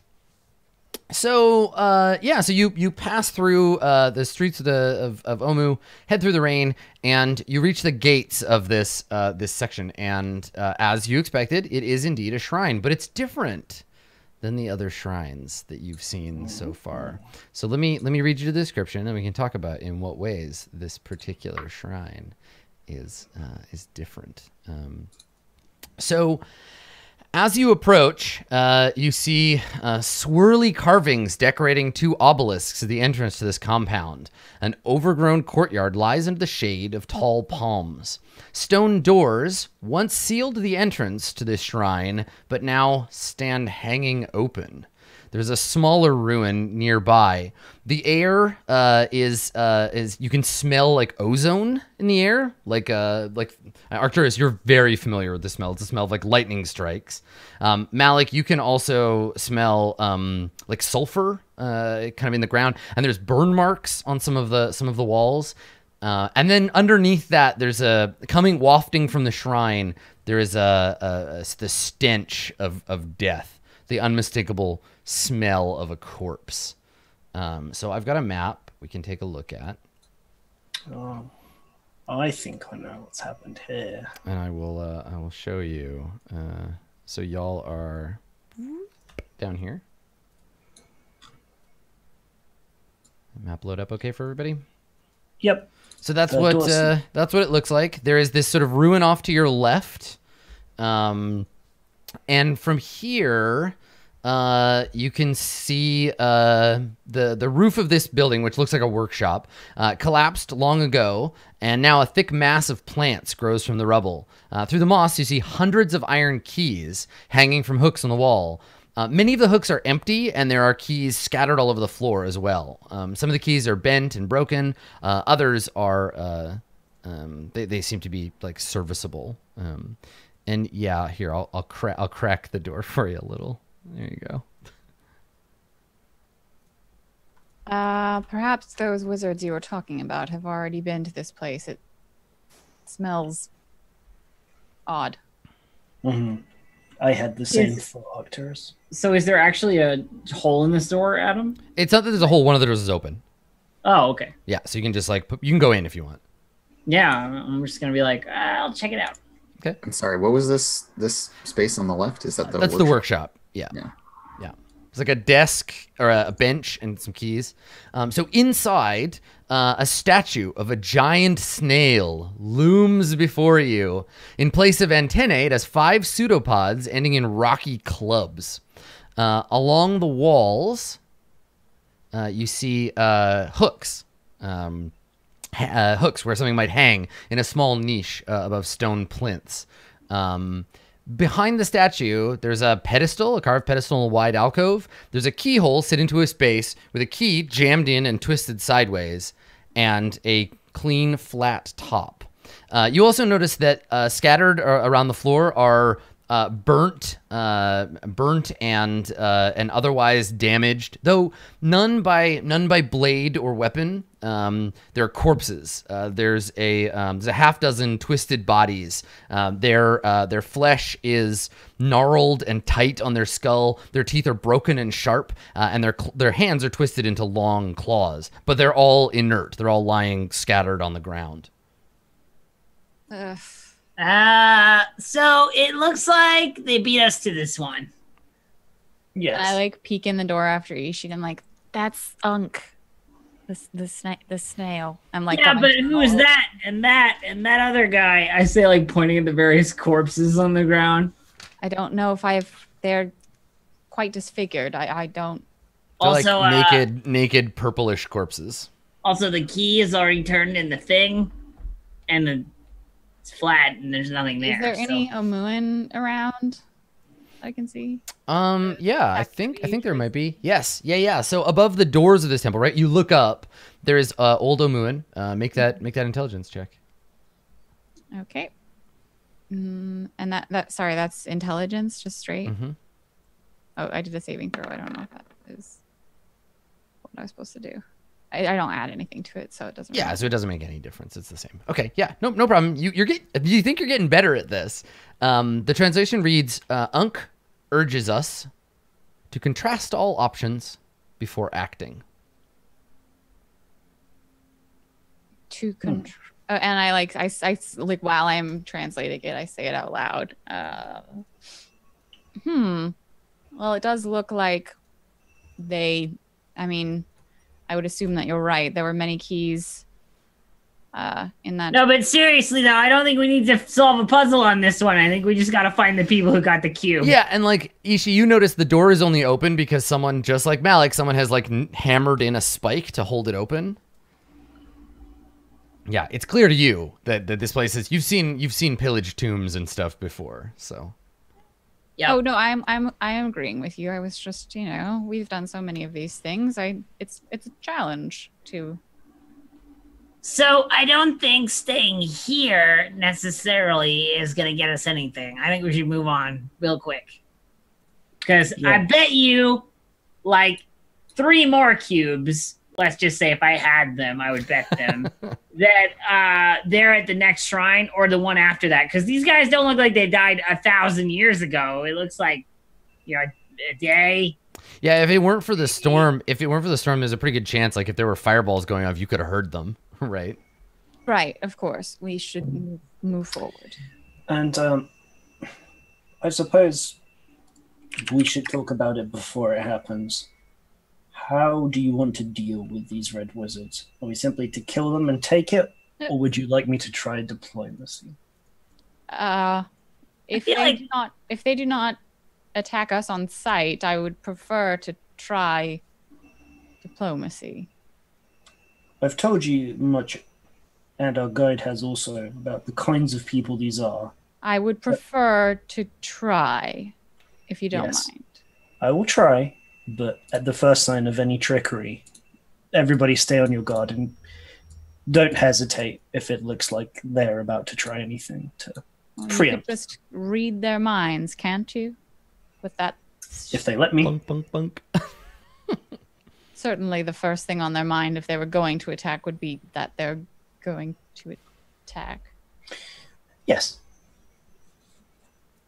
Anyway, we should move on. Yes. Mm-hmm. Okay. All right then. Where to? So I'd like to go down to this one. The other one. Okay. Another one. So it's nothing. They're just buildings. So this area is abandoned buildings, empty and unremarkable. Oh, is that not actually a shrine? What about this one? Nope, same thing. Okay, then I guess we'll head over to the closest point to Lava Lake Island. Okay, so yeah, the air here is it's hard to breathe. It stinks of volcanic sulfur. As you get closer to the edge, if you dare peer over, it's a very long drop down into. Hopefully, you die bouncing off the rocks before you fall in the lava.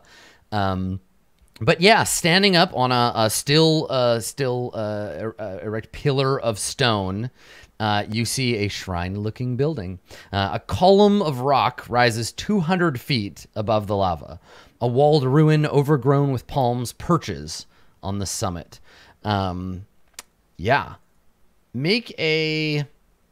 I mean, Ishi, you can tell. Your passive perception is crazy high.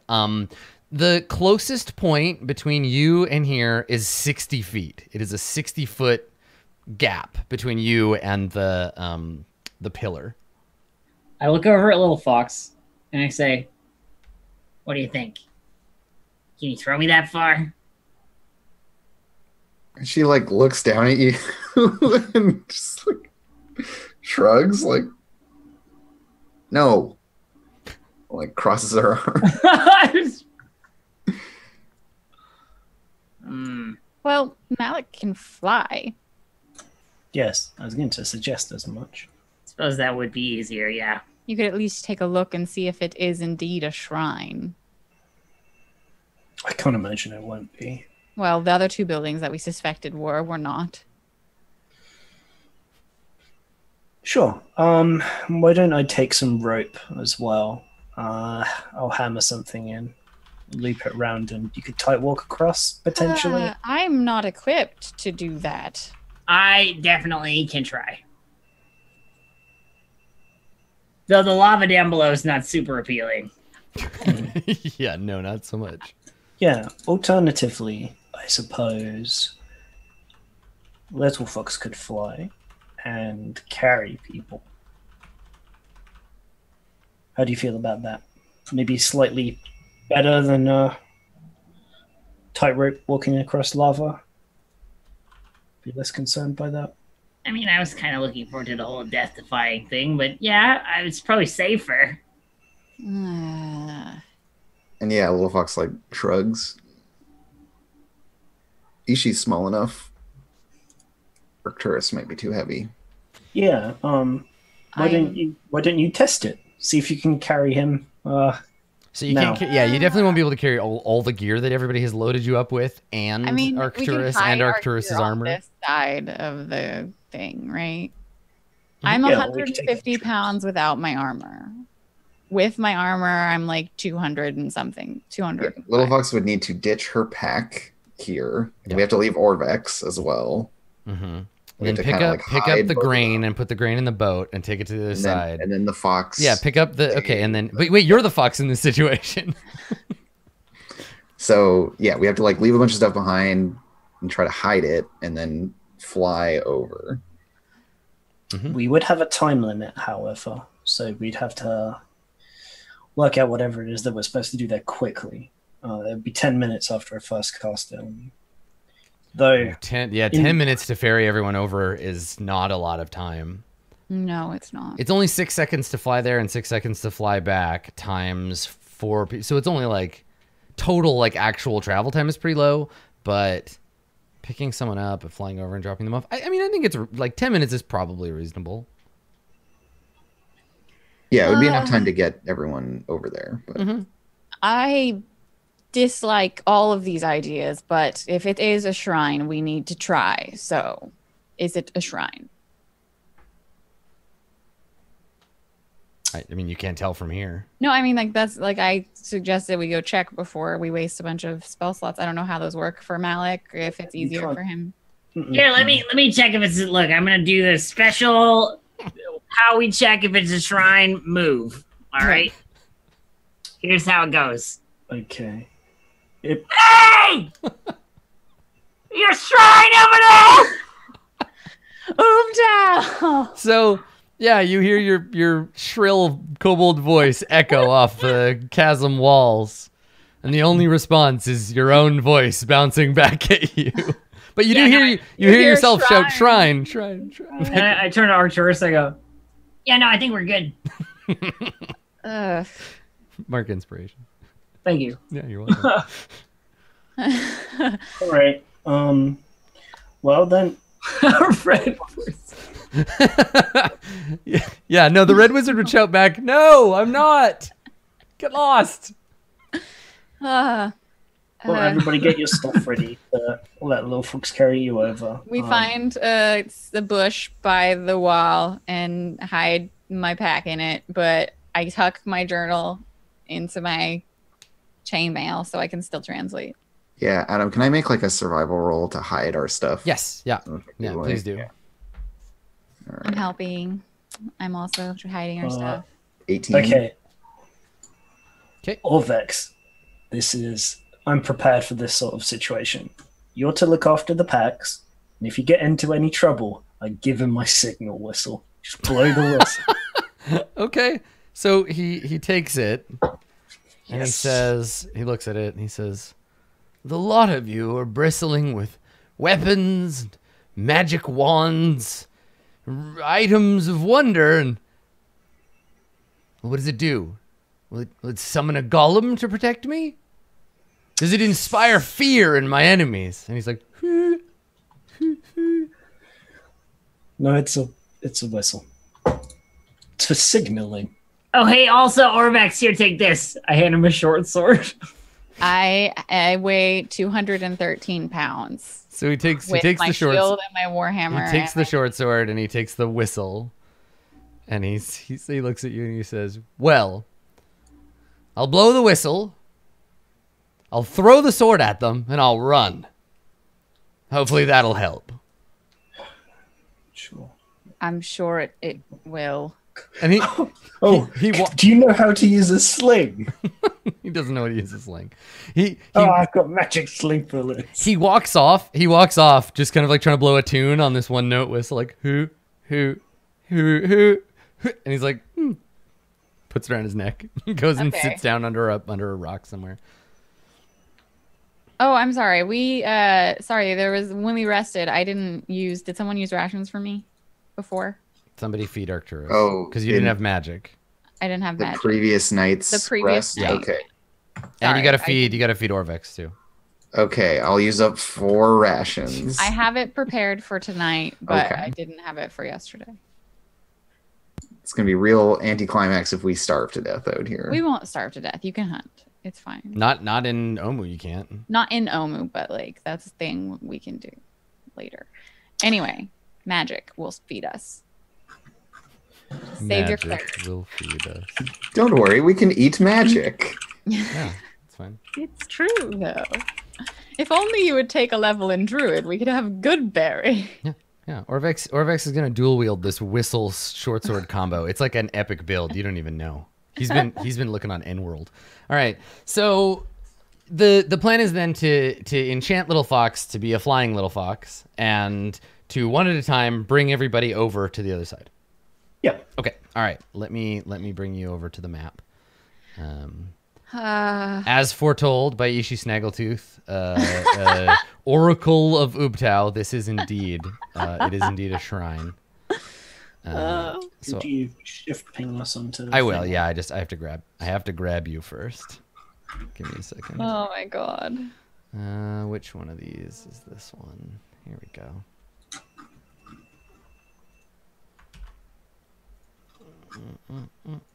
Oh, I know you can see the I outside. saw the edge of the map. Yeah.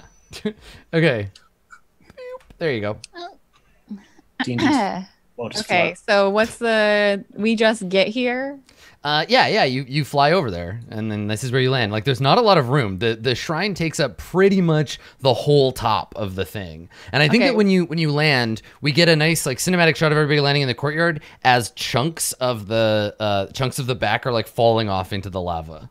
when Little Fox it's my turn to fly, I put my arm around her shoulders and get like the bridal carry, and then I like look up at her face. I'm like, oh, you're very large. Oh no. No, please don't make this awkward. Please. What do you do, little fucks? Arcturus is making fish eyes at you. She just kind of like frowns at you and like does the like skeptical face. I've always been this big. Yeah, so I don't think I've ever been quite this. Okay, let's go. So you just set Arcturus down. Yeah, just like at full arm's length, plop him down, you know, just like, seeing how you do. All right. So you are currently standing outside of this stone structure. This area is covered in palm trees, which you can see there. And you can't really see much else because you're around the back of the shrine. All right, let's go check it out. Ishi, do you want to sneak, or should we all just head there? I can't imagine Let's just find out what we flew over here. Anything that's here has already seen us. That's true. Okay, hang on a second. I just need to roll something before everybody piles into the courtyard. Okay. Okay, we can pile into the courtyard. Yeah. Now? Start going in. I'll tell you when to. Is there any kind of ancient Cholton writing? Are you Malik? Are you going to join them or? Sorry. Yeah, I was just looking at my. Okay, so stop there for a second. I'll give you the description. On this area, palm trees grow in front of a squat building. Worn steps ascend to an archway that forms the entrance. Reliefs of coiled serpents flank the entrance. And whoever just moved, unmove yourself. Yeah, we'll probably you're getting ambushed. Absolutely. So when you come out here and are like, hey, look. Then that's when the giant snakes fall out of the trees and onto you. Oh. Sweet. So everybody roll initiative. Your passive perception is lower than their stealth. So everybody, we skip your first turn, except not me now. Except Darling Little Fox has a special ability for this. Okay. These are. Sorry, I didn't select my token. I'm dummy. These are the Jakuli, right? They could be. They could very well be. Oh, there's one on my one as well. Okay. So, Little Fox, you need a. Okay. I don't think we have anything. The snakes are not what they seem. Is one of the things. Should be a 7. I feel like that's like such unspecific advice. Like what? Oh, all of it was. Yeah, but like the I don't have snakes anything. here in Omu. I don't have anything else about the snake things or Jakuli or whatever. Jacuzzis, yeah. Okay. So I will roll for them. Hang on. So much to do. So much to see. Okay. The Jarulis. Nice. Oh boy, hadn't thought about Ja Rule in a while. All right, so a bunch of like slightly agitated hot water falls out of the trees onto you, followed by a plastic shell. You smell like chlorine now. Little Fox, you are the only one who is capable of attacking because of your feral instinct. So what does that do? So I can go on my initiative number, provided that the first thing I do is use my bonus action to rage, which I will. Which you should, yep. Okay. So she just seems to know, like, there's that moment where she's going for a weapon and everyone's like, what? And then the snake drops. Yeah, and for everybody that wants to get a better look at these, they're not just snakes, they're pointy snakes. Ooh, so pointy. They're huge too. They're enormous pointy snakes. I like them. Yeah, like it's funny because you're angry now before you even realize there's anything to be angry about. Yeah, exactly. It's an emotional response before your brain knows anything's happening. And then bam, these snakes are like dropping out of the trees towards you. You're angry. You can take a swing at that nearest jacuzzi if you want. Yeah, I'm going to move so that I'm in between both these snakes. Mm-hmm. And then I will reckless attack this bottom snake. Okay. Is a 22 a hit? It is a hit, yes. good. I deal 10 damage Okay. with my first attack. My second attack on the same snake, I crit Nice. for hopefully a large number. Okay, I mean, That's enough to kill it. So That's bad.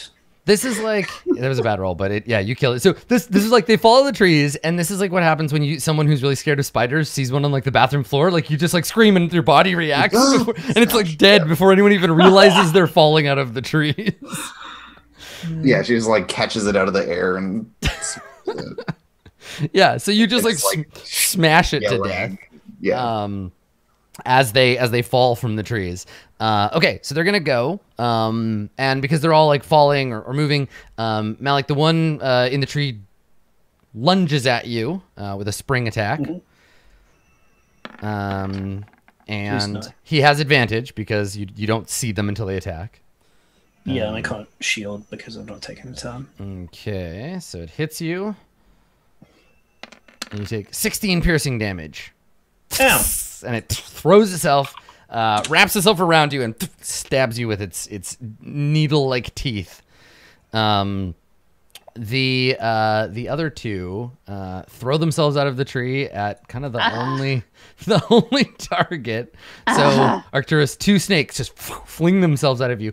Can you imagine how terrifying they'd be, like walking along and then a snake that's 10 feet long Catapults itself out of a tree That at would you? be. I would probably just pass out. Fetal position. I would just I would hands die over in my head, shock. curl up in a ball, and That's wait scream for and some cry. large Australian to save me.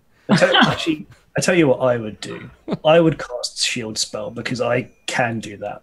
Right, of course. Dave, who is a better D&D character than his actual D&D character. So I have a question. Yes. Are these two snakes facing each other over a black sun, Adam? Yeah, they are. They are, absolutely. Awesome. All right, so here comes the first snake. So I don't have a reaction right now. You don't have a because reaction, and they have advantage against you. Okay. They're camouflage snakes.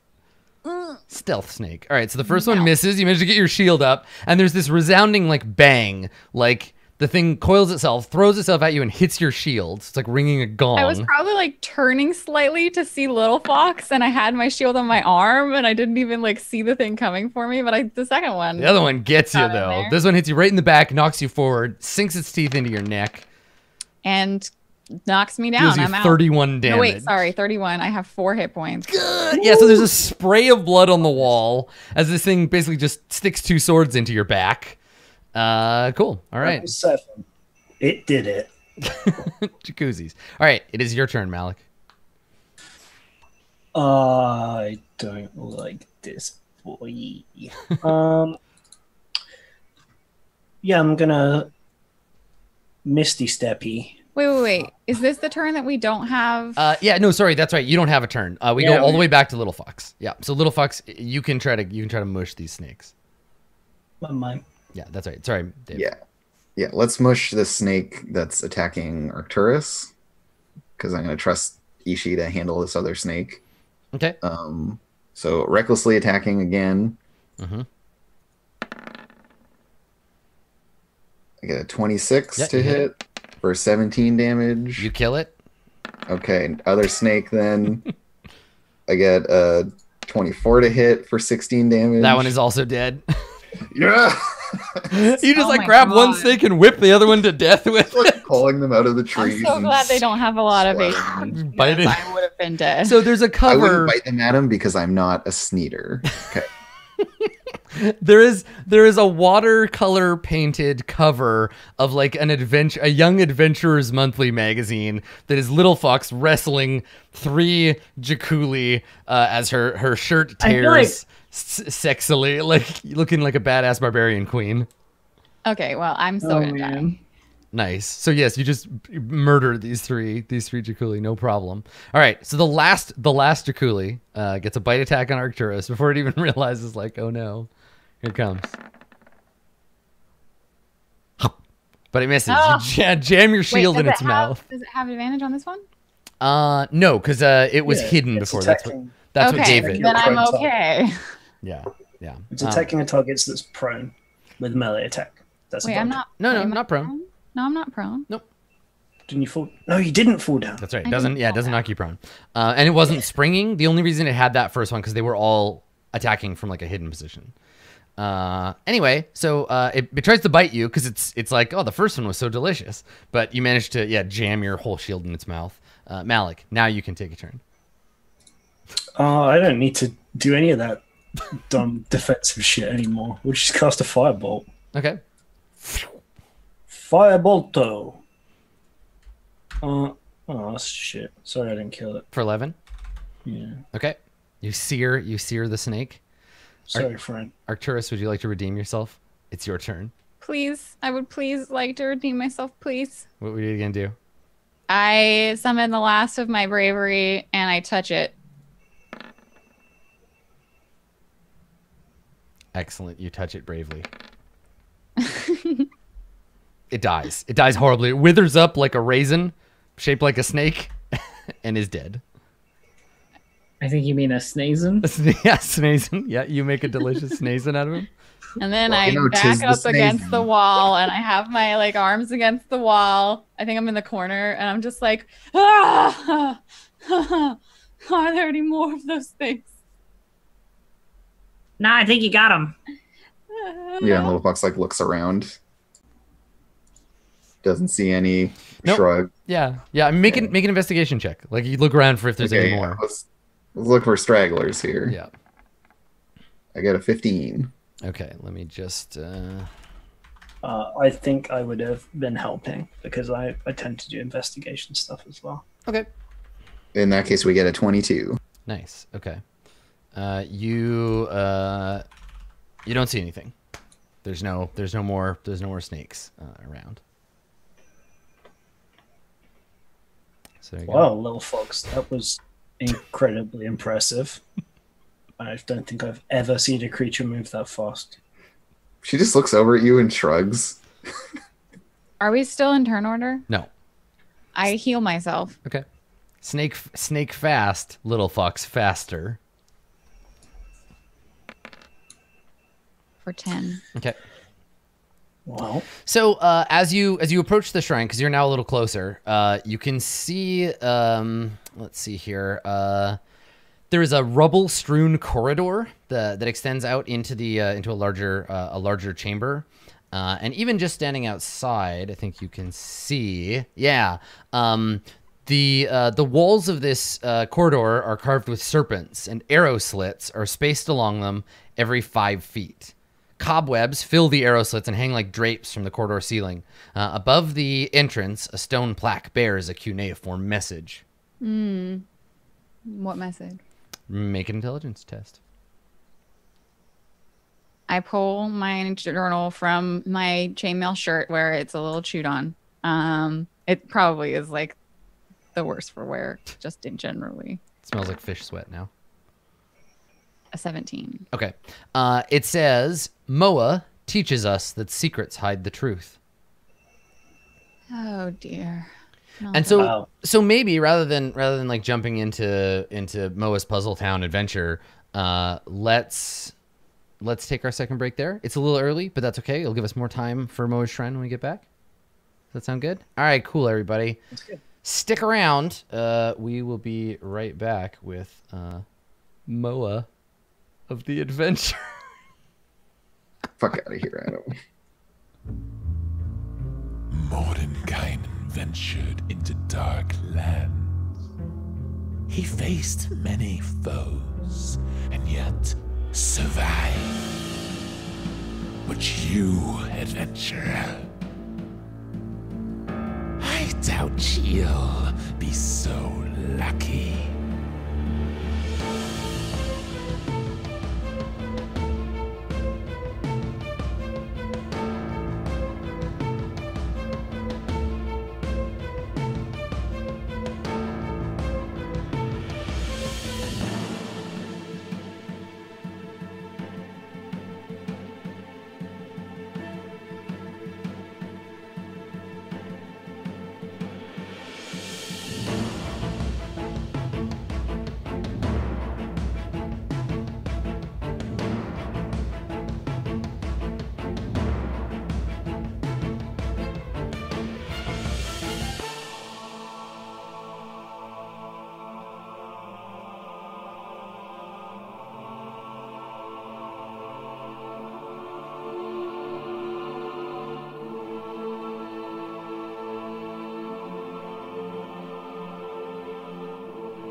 Hello, everybody, and welcome back. It's time for some more Tomb of Annihilation. I'm amazed, actually, at how fast you whip the crap out of those snakes. I'm very impressed. Those are some good rolls. Well, they Also, only very had, smooth. what, like 16 20 HP? 16 Yeah. hit points, yeah. And they're not even poisonous snakes. They're just, like, bitey. Yeah. It's not an insignificant bite, though. True, They yeah. did quite a lot for the amount of life that they had. I think a lot of monsters, not to get too, like, let's talk about monster design, that's absolutely something we could do on our, like, we hang out and talk shit show that we've been talking about. I think there are a few monsters that are like that, where, like, on the first turn, they're really good, and then they might as well just not exist. Well, where like, you're they're ambush creatures, right? Like, Yeah. they're really, really good for that first turn and that surprise round second turn. Yeah. And then stealth, surprise round, like stealth with advantage, surprise round with a charge attack, and then it's like, well, they're done. They're just flopping around on the ground. They're not danger noodles anymore. Yeah, it speaks to that element of design that we're not always super sure about pans out all the time. But in this case, you can see Right. clearly designed to be multiple like encounters a day. These ones just sap up some resources to kill them quickly, Yeah. and do a bunch of damage to people who you don't normally get to attack directly. Right, because the resources that got used in that spell were a single rage, Yep. a healing spell, and 34 of Arcturus' and Arcturus' hit points. Yeah. That's a mine as well. Okay, well, let's. I was gonna say let's reap the benefit of your victory, but I guarantee the benefit of your victory is just gonna be some puzzles. So let's. Sure is. I love Whoa. puzzles when they make Research. sense. All right, Research the snakes. put on your moon suit. Something about secrets? Yeah, secrets hide the truth. Moa teaches us that secrets hide the truth. Okay, so yeah, there is a hallway leading into a room ahead, a chamber ahead. There's no door here. Arrow slits on the walls. The walls are covered in curling serpent-looking kind of designs on the wall. Okay. I don't want. I have a guess. I have a guess here. I reckon the arrow slits are going to be a red herring because they're obvious. And if you actually want to do an arrow trap, they would be hidden. So I think we look either on the ceiling or on the floor. I think I just run through the central hallway and see what's in the room on the far end. Okay. I mean, you're Okay, probably stop. right. You're probably right, Dave. If Alright. that's what you do before we get a Alright. chance to discuss I'm it. gonna step into the hallway. Okay, so is this like a tentative step, or is this a like, and you just like book it into the room? I'm just gonna book it. Screw Okay. it. I'm just gonna book it into the room. All right. You don't have to roll anything. Watching. You just run. There's no arrows. Cool. There's no traps. There's no nothing. You just run into the next room. In this room, in the middle of the room, you see a stone. You see a stone cube resting on a plain stone pedestal. All around the outside of the room, statues of 12 tribal warriors jut from the walls, aiming bows. They're aiming bows at the pedestal. The floor in front of the pedestal, that's the thing you're standing in front of. You can see that square there, rectangle. The floor in front of the pedestal bears a mosaic depicting a monstrous serpent constricting a furious monkey. Moss obscures much of the detail. You didn't get shot at. No, we're good, but it looks like there's a whole crap ton of arrows that'll shoot me if I try and take the cube, which is still here, by the way. I Yes, mean, you could just be swift. you could try. Oh, just be swift. Okay, Arcturus, why don't you come in here and just be swift? Oh, no, thank you. I mean, you're not wrong, but Like, I am pretty swift. I'm touched by your concern for my life. Do it fastly. Come on. Yeah, so what do you want to Okay. do? Do you see any more writing in there? Nope. There's a big statue. Yeah, I mean, the walls and the floor are covered in this, like, not covered, but like there's moss on a bunch of the surfaces, so you can't really see everything. I mean, it looks like some of it's kind of overgrown. Really. See if you can move some of it out of the way. You know, nothing shot me when I walked in here, right? Yes, well... Okay, I'll move stuff out of the way. No problem, Malik. I say as I just like start sweeping the moss. Yeah. Okay. You see at the bottom of the mosaic, sort of as there's like a stone plaque, and then there's some of that scribbly writing that only Arcturus and your friend with the whistle can read. Got some more of that stuff, the writing stuff here. Oh dear! Get out of the way so I can run as well. I don't want to.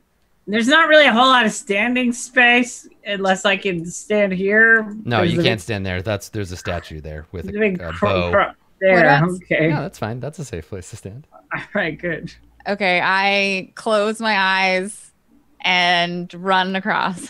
Okay. I would like to narrate that the noise of Arcturus running is. Yeah, exactly. Just like it's like a bag full of cutlery being rattled up and down really fast. You're like a moving garage sale. All right, so you get there, and you're alive. Hello, wow. Oh, yes, I see the statues. Do you want to make a test to read the writing on the floor? I will do that. Okay. Because the writing's on the floor. Okay, it says, "Death rewards a thief deceived. Truth comes from the serpent's mouth." Death rewards a thief deceived. Truth comes from the serpent's mouth. Ooh! Check the statue. What statue? The one in front. The massive fucking statue directly in front of you. I thought there were like 12 different or 20 different statues. I thought there was the statue whose plinth you are currently reading. That's a mosaic on the floor. There are statues in the room, but I love that you're shouting and pointing at this stone pedestal like that one. Look, it's right there.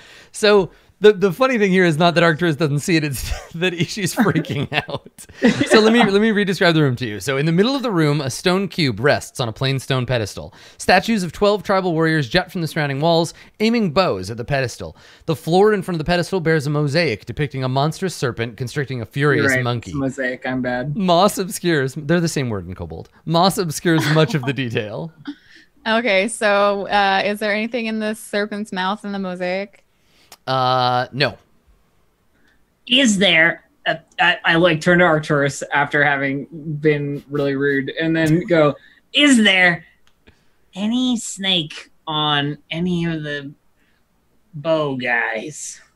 There were snakes in the hallway on the wall. Mm-hmm. Was there mouths on those snakes? Traditionally, snakes do have at least one mouth. One of you head back into... Truth comes from the serpent's mouth. Is there any kind of are there mouths on the like holes area? Are they like in a specific? Yeah, I bet you have to look through the arrow slits. Yeah, it's not. I would have described it because it's corny as hell. It's not that like the snake's mouth is an arrow slit. There are like narrow slits that open out into side things on either side. Are they arrow slits or narrow slits? They're narrow arrow slit. They're the kind of it's a specific like stone work. You'd put them on a castle wall. I'm just being a jerk. But yes, they're both. Okay, Ishi, you take a look at these statues here, and I will peek through the narrow arrow slits. Mm-hmm. All right, good. I will check these ones. Oh, I might just die right here. I step into the hallway and look through the slit on this side. Okay. Yeah, I mean you can see, right? You can see through those. Yeah, there's a star. Okay. Which way are you looking? Left or right? West or this east? One. East? Okay. I don't know. Yes. Okay. How many eyes do you have? I have 2 eyes. Still? Okay. How attached are you to them? Not very. Okay. So you peer through. You need a light source, so I assume you cast the light spell. If it's dark, yeah, I'll probably not on my shield because I mean, yeah, it can still shine through. All right. You peer into this side chamber. And you see a large statue of a coiled serpent dominating this web-filled room. Clutched in the statue's jaws is a stone cube. Yeah, that one in the main room's fake. You get shot with arrows. The truth is in the serpent's mouth, so we got to get into that. I look in this one. The other side?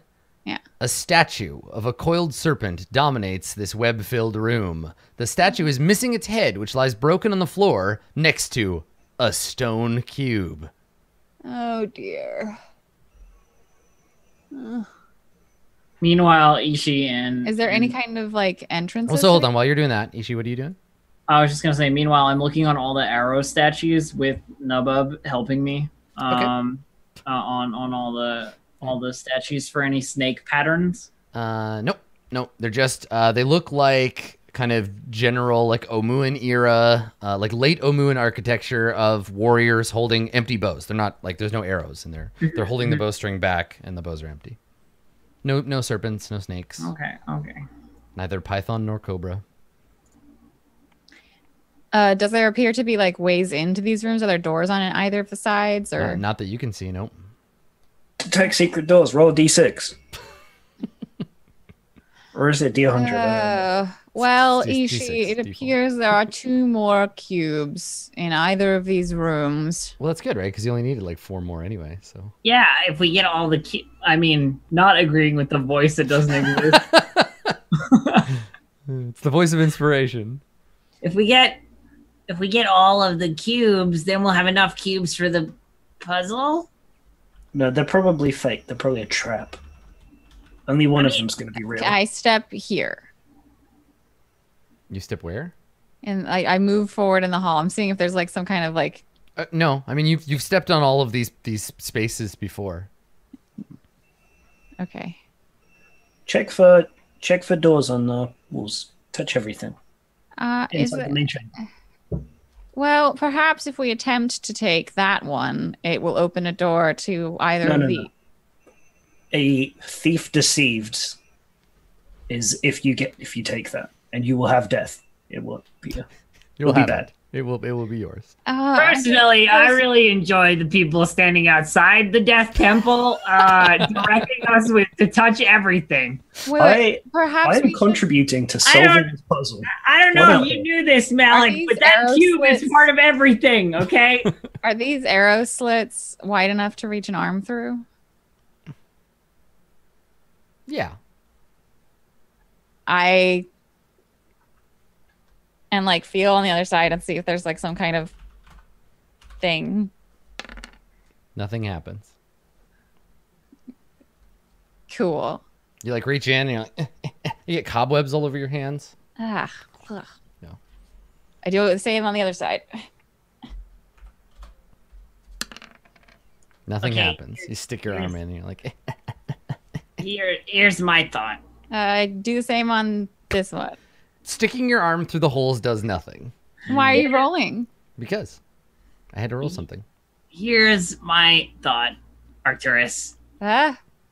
The word says truth comes from the serpent's mouth, not truth is in the serpent's mouth. So none of the cubes that we can see right now are the real cube. And in fact, there's a 4th cube that we haven't found yet. Well, we only have a cube flash sideways to like a giant snake with 2 long gray legs kicking out of its mouth and a muffled voice like, help, help. Well, we only have minutes here. We need to be swift. Is there other areas? Go. Fine. I'm sure. We need more hands in this place if we're to get out of here before your magic. Oh, there's no way you're going to get out of here with the spells. It's not going to be. You're not going to be able to fly off here. If you can't find the doors, check all of the walls surrounding it. I will check the ones out here, and I begin. Okay. Make a perception check, Malik. So Malik is checking the outside front walls. Yeah, Little Fox will check the other side. Okay. Little Fox, make a check to. I'll just assume you check the perimeter wall. I got 14. Would you and I like to check the walls where these statues are pointing at us? Yeah, we can. We'll do that together. All right, so somebody roll with advantage then. 12. Your own investigation, not perception. Yeah, it's perception. Oh, sorry. Do that That's again. a totally different stat. Allow me, friend. Oh, sorry. My perception's Okay, fine. you got 19. Probably. Oh, well, never mind. You also got a 19. Yeah, also, yeah, Ishi's perception is way better. You should be the helper. However, with the 19, you do find something hidden. So on the inside walls, you find. I'm just gonna check and see if there's a deeper description of these. No. Okay. All right. So on the inside, you find there is a latch in one of the walls, just hidden behind one of the statues. There's a thing you could push on, and if you follow it, you can see there's like a seam of a squat doorway. There are two hidden doors, one there and one there. I reckon it's the one where the head hasn't fallen off because the cube's no longer in its mouth.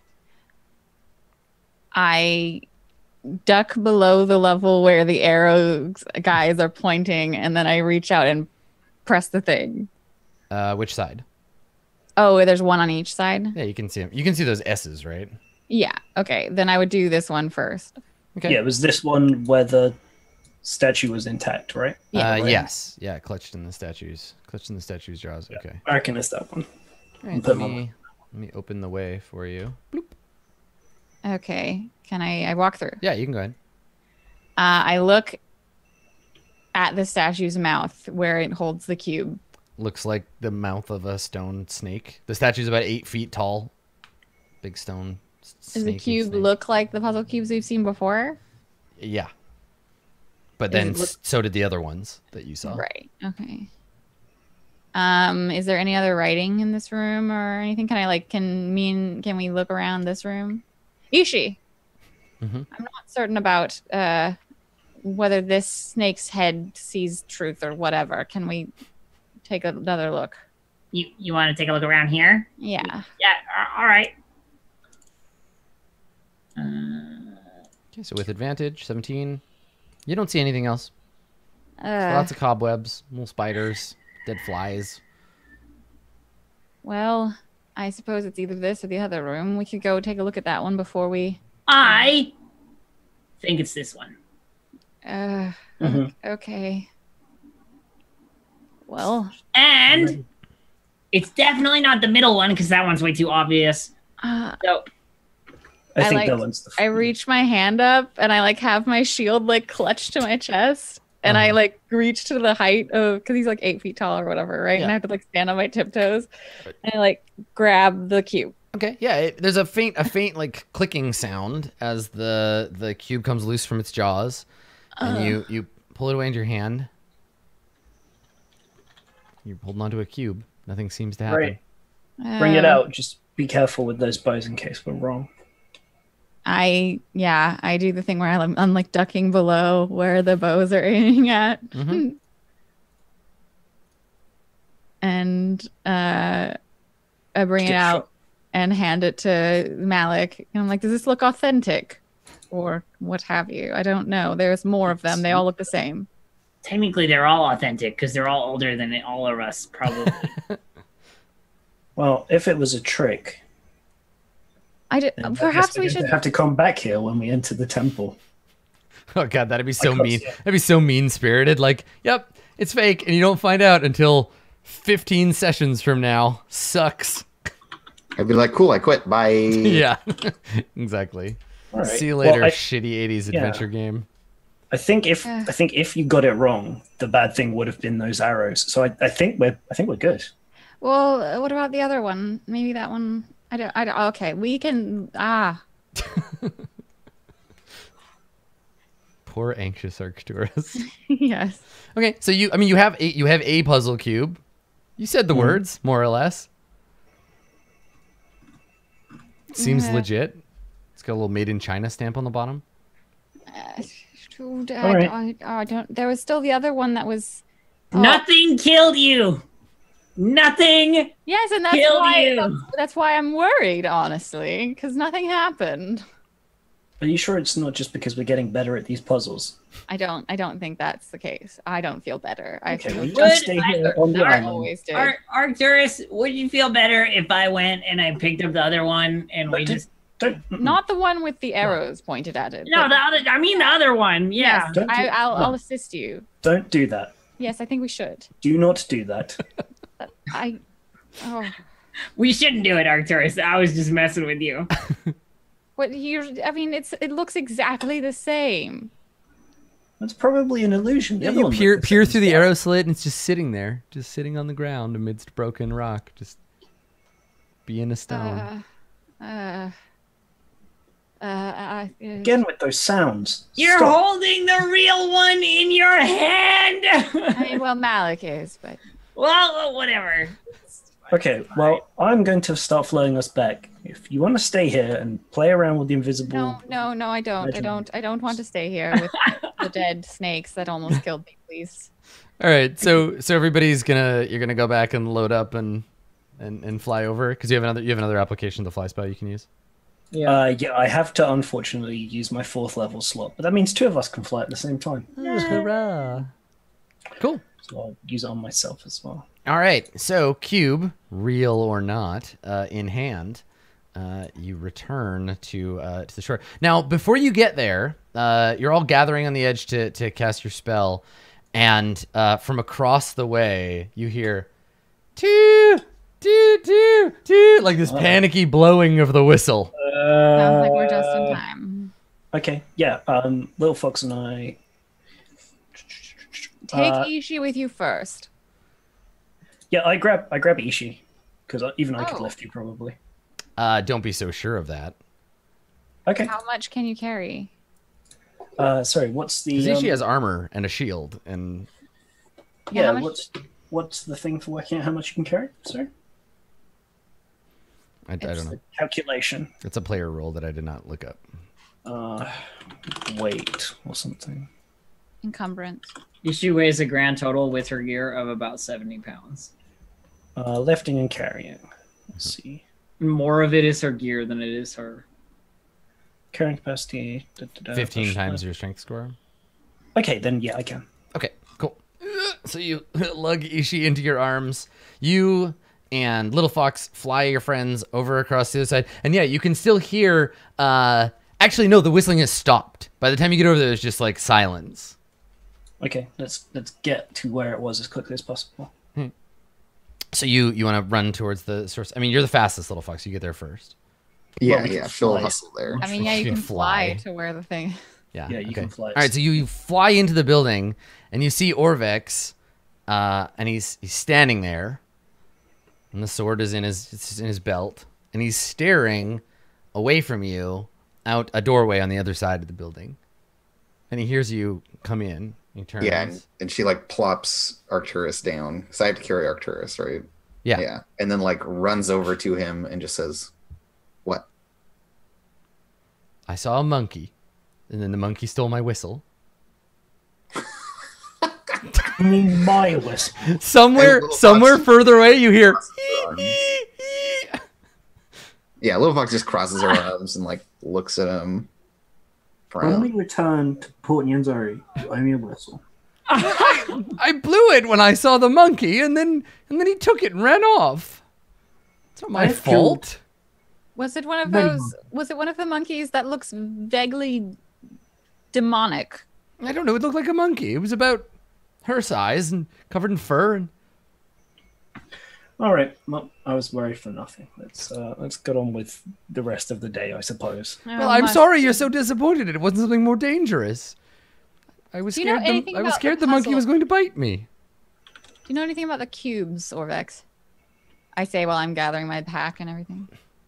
A thing or two. Mostly just the legend. Why? Oh, there were options at the last. There were no options. We were correct. I don't I don't want to get in the middle of whatever it is that you're all obviously so worked up about.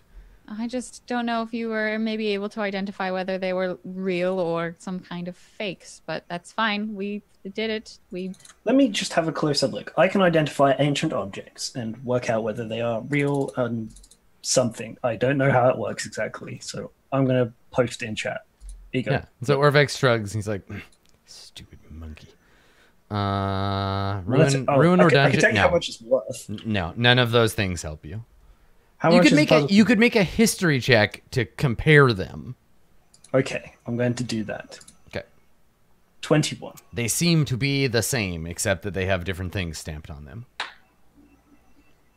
Okay.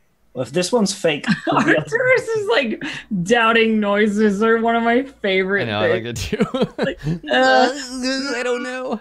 I mean, the thing is, the fake one, it's the picture of a snake, and the snake is flipping you the bird. Yeah, exactly. One of them is real and made out of stone. The other is a rubber dog chew toy. You just didn't Well, notice. I suppose in the end, this isn't really our task anyway. So Yeah. we can continue. Okay, all right. So you have it. Where to now? So this is Moa, the What time of cube, day is the it? cube of Moa. Okay. Late afternoon. What about here? Late afternoon. Hang on one second. I can't. I'm looking at my notes. I mean, that's not quite your close to Ross and Sea, but it looks like it might have a courtyard of some kind. yeah, that's a really good point because we'd worked out. So we Unk is gone, and you don't have it, which leaves Obolaka and Nang Nang that you haven't seen, right? And we thought that this was one of them. Yeah, we've got that one. Where do we think the last one is? I I mean, that you could be right in that it's that one, but I was fairly certain it was going to be. Oh, sorry. the building Yeah, you next. went there. Is there any that we've overlooked? I mean, yes, there must be. Well, yeah. I still liked when we were just going through step by step by step, but what about inside the circle Baby. buildings? I mean, that's where a Ross and Sea holds out, evidently, but doesn't mean that there can't be some kind of temple or shrine. Perhaps his building is a shrine. Who Well, knows? we can also check here and hide along the cliffs for nightfall and rest, please. Resting. Yeah, I would certainly prefer if we rested before we took on another temple, just in case we needed some more magic for it. Didn't know about the rest of you. Do you want to just like find somewhere to camp and take a long rest? I You, think you that, still got like a third of the day. I think it was like we would head over and search like these I'm buildings. just trying to figure out where we would. I've been looking at the map, trying to figure out like where. Yeah, which one we've missed. Well, I There's- mean, we there's can what, 2 you've missed? Yeah, we've can got look one we through- think there. Yeah. look through these circles of buildings and like take the afternoon and just look through these ones, right?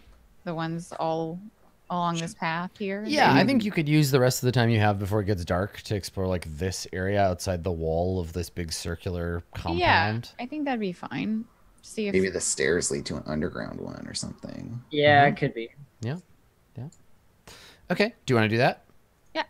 Okay, so you head over to this area and begin your search.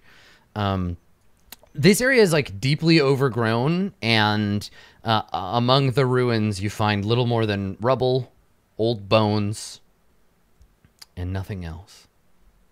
Night falls. sorry, can we not like get No, is this- not in the rest of the day. No. Okay, then I guess we'll just maybe make a survival check to find a place because we're so close to the Ross and Sea stuff. Try Yeah, and like the find- wall there, as night falls actually, and this is good. So as night falls, I think the weather has started to potentially change. Yeah, so the weather has become misty. So the rain has given way to mist as night starts to fall, and so this wall you're up against, you can see it's massive. It's like a 15-foot high circular wall. And you hear the chirping of bats emerging from somewhere within the wall. So there's a cavern underneath the plaza or something, because all these bats like fly up out of some of the ruined buildings and sort of swarm around up above. The whole area is deeply overgrown. Banyan roots, vines. There are statues buried under the rubble. So this area is like a verdant ruin, and will take like a lot more time to get through. You'll have to go real slow because it's so like full. That makes sense. Yeah, but the wall's big. It's 15 feet, and then there's an entrance there. There's also an entrance here, and then the flooded one up north. Yeah. But But do you want to try to camp here, or do you feel safe camping so close to the wall? Well, that's why I don't mean to be ominous. I'm just We asking. should make a survival check to try and find like a covered, secluded camping spot. Yeah, Kinda yeah. camp here. Arcturus and I can make that happen. If it's like overgrown as well, we're probably gonna be a bit better at stealth. Or it's gonna be. Yeah, I mean, you can't sleep under the overgrowth, but yeah, you find. So I mean, with help, 23? at 23, you find a reasonable place to rest. Yeah. I mean, you can't sleep under the overgrowth, Adam. Listen. Sewer dweller. Okay. All right. So you find a suitable place. Find a suitable place to camp. And you rest. Yeah. And no one has to use Rations. Right, and so you eat the mush. You eat the delicious mush. Everybody gets their hit points back. You get all your business. The next Okay, we day, don't have the mist continues. Delicious mush. Yeah, right. Oh, filling back all those spell slots. Feels good. Feels good. Okay. So what would you like to do this morning? well, back to the traversing all of the buildings in search of shrines. Yep. Nice. suppose we should not go into that ominous circle until we have to. Ominous circle. I don't know. It's It's like the line, the invisible line in Dragon Warrior. You step from one area to the other, and suddenly you're swamped with monsters that are way harder to kill. It turns out there's a mist gate directly in front of us. yeah, right here. Yeah, weirdly, the front of the building is this opaque white pearlescent mist, and you can't walk through it unless you really try. Okay. We should check out these buildings so we didn't have a chance to look before we went to bed. Ishi, when you go through the mist door, something bugs, and the rest of your friends can't join you. You die. Sorry. Oh no. Yeah, you wanna move over to that area and Yeah. explore there. Okay. All right. Give me 1 second to check It's to just- see if this is anything. You notice nearby there's like a name written on the ground in gold of the paladin that we came across before. Pretty Awesome. weird. Good tropes. Yeah, I dig 'em. Lathander, bro. So, yeah, hidden amongst these buildings, you actually do find another shrine. So what you notice first through the mist as you stumble upon it, there are a pair of needle-like columns that mark the entrance to a walled ruin. In the courtyard beyond, banyan roots envelop a squat building. Stone doors seal an entrance that is carved with images of snarling bears with long, sharp claws. Let me drag you over, and we will check out this shrine. Oh no, I hate all both of them. I forgot it was. That's right. You stare upon the face of the Zorbo. Aren't they really cute? Do you think? No. Do you think they're called Zorbos because they absorb the properties of the things they're touching? Are they absorbos? Is that why they're called that? I don't Oh know. my god, I bet it is. They're clearly named Zorbos after Kevin Zorbo. I was thinking Zorbo the Greek, but yeah, No, I think you nailed it there, Adam. I think so too. I think they're absorbos. Oh God, Wizards of the Coast. I know that this is your channel and everything, but I hate you right now. How dare you? How dare you do this to me? I work hard to DM your stupid game. All right, let me find the Shrine of the Absorbos. What was his name? Obolaka? God, I'm so distracted I can't even read. All right, here we go. Yes, Obalaka was the Zorbo. Oh yeah, and I owe you Jacuzzi XP. Jacuzzi. Everybody gets 1,375 for King Zambo, the mini Zambos, and then the Jacuzzis. Sorry, how much was that? 1,375? 1,375, yes. I love you, D&D, but you're killing me with these puns. I deserve it. Okay, so down in the bottom over here. Okay, all I have about Obalaka is that they are a Zorbo. Mm-hmm. It's a terrible enemy of Aegean the Almirage. Because the Zorbo was originally... Okay, one morning a wise Zorbo emerged in a hollow tree and spoke to the dying owners. To convince Oaktow of their worth, she decided to cook him a stew made from all their good qualities. Catching such virtues wouldn't be easy, so she asked a wily El Mirage to help her. El Mirage stuck recklessness in the pot she saw as a virtue, and Ukto spat out the stew when he tasted it. Mount Daon, Abalaka, and Ijin became terrible enemies. Is there any kind of writing? Right. So yes, the let's see here. The tomb or the shrine does indeed have writing, a plaque above the shrine's entrance, just like usual. Of course there is. It says, I get an 8. okay, Obalaka, go careful, lightning, maybe. I thought I was getting better at this. Orbex? Just sit and try. Oh, yes, we have an actual. Yeah, so Orbex looks at it and scratches his chin. He says, well, I see where you made the mistake. That last bit is light, but the words are very similar in Common and Omuan. It's an odd trick of the language. What it says is, Obalaka teaches us to tread warily and stay in the light. Okay. Tread well. Stay in the light. Got it. Yes. Well, should we do that then? There's door. Is the door? I like press on it. Is it open or locked or what? The doors are. I think they're just shut. Okay. It doesn't say that they're. It doesn't say that they're locked here. When you approach, they're actually slightly ajar. That you can see they've clicked open already. Oh, not another one. And these doors look thin. They're not like big and heavy. I press and it slowly open. Everyone like cringes at this like horrible rusty whining sound as the door goes like and like grinds against its rusty hinges. So much for sneaking. Yeah, like it's a terrible like nails on a chalkboard noise. Oh, well, if anyone's here, they know that we are now too. Sorry. So the door's open now. Can I see anything? Yeah, you push it the rest of the way. Yes. It's And now that's open. Is it lit? It is not, no. Oh Fam. dear. Well, that's so much for that. Do you cast the spell? Well, I don't know. Yes, cast the spell. Oh right, I cast light on my shield. Okay, all right.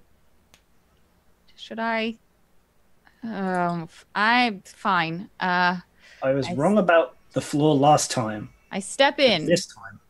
Okay, you step in. So, the walls of this dark corridor are covered with painted reliefs showing Omuan people hunting, harvesting fruit, planting crops, crafting weapons, feasting, fighting, weaving, and skinning animals. 8 empty torch brackets protrude from the walls under the reliefs. Oh. I step forward. Okay. Nothing. Be careful. I'm trying. Take something to check the floor. Do we have a 10-foot pole? I have my trident. Yeah, use the trident. Tap out the ground. Okay. Bonk. All Bonk. right. Yeah, I like poke the tile in front of me before I step into it. Now. All right, everybody. Arcturus disappears around the corner. Careful. I'm being very careful. Please don't sneak up on me. Yeah, I'll let you know if anything happens. Yeah, Flop, follow flop. her steps. His steps. Okay. So at the end of the hall, you can see there's a door. Okay. Is it also? I like do the like ear. My ears are. No, this one's quiet. This door, because there's no outside like source to rust the. Okay. hinges. So does it push open? It does. Yeah, you give it a shove. What do I see? In the room beyond, a glorious sun is carved on the ceiling. You notice it because there's a convex. I can never remember. There's a curved surface And you look if up. it's poking down. It's poking I think down it's from the not ceiling, back. like a bubble or a dome. And it's exactly above, it's a glorious sun carved in the ceiling, directly above a pool of still water.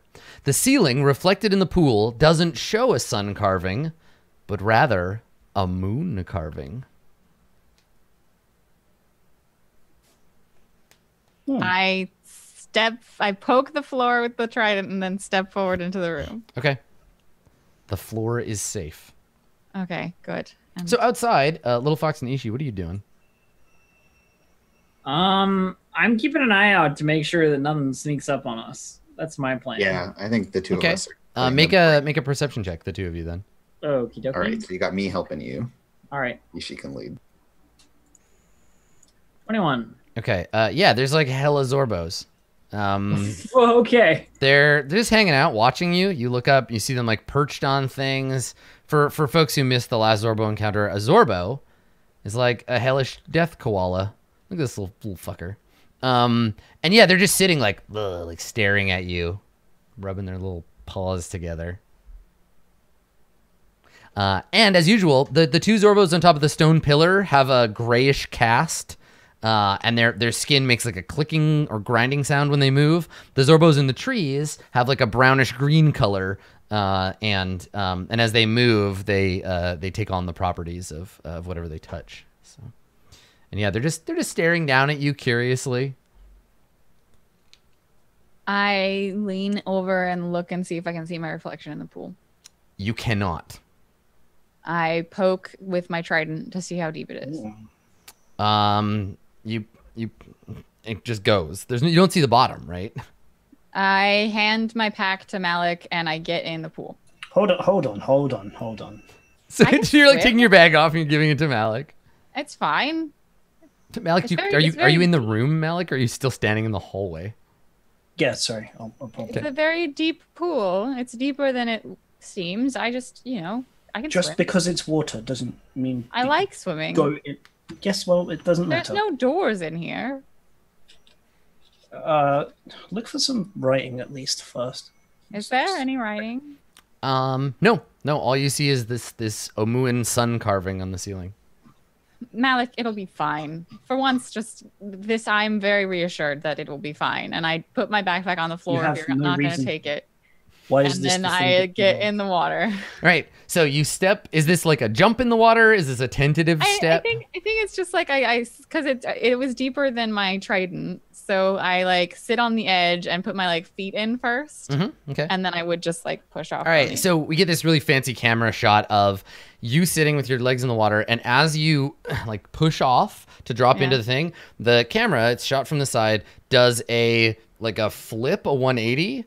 And you come out of another pool feet first, and then like blunk, land on the lip of another pool. You look up, and on the ceiling there is a moon carving.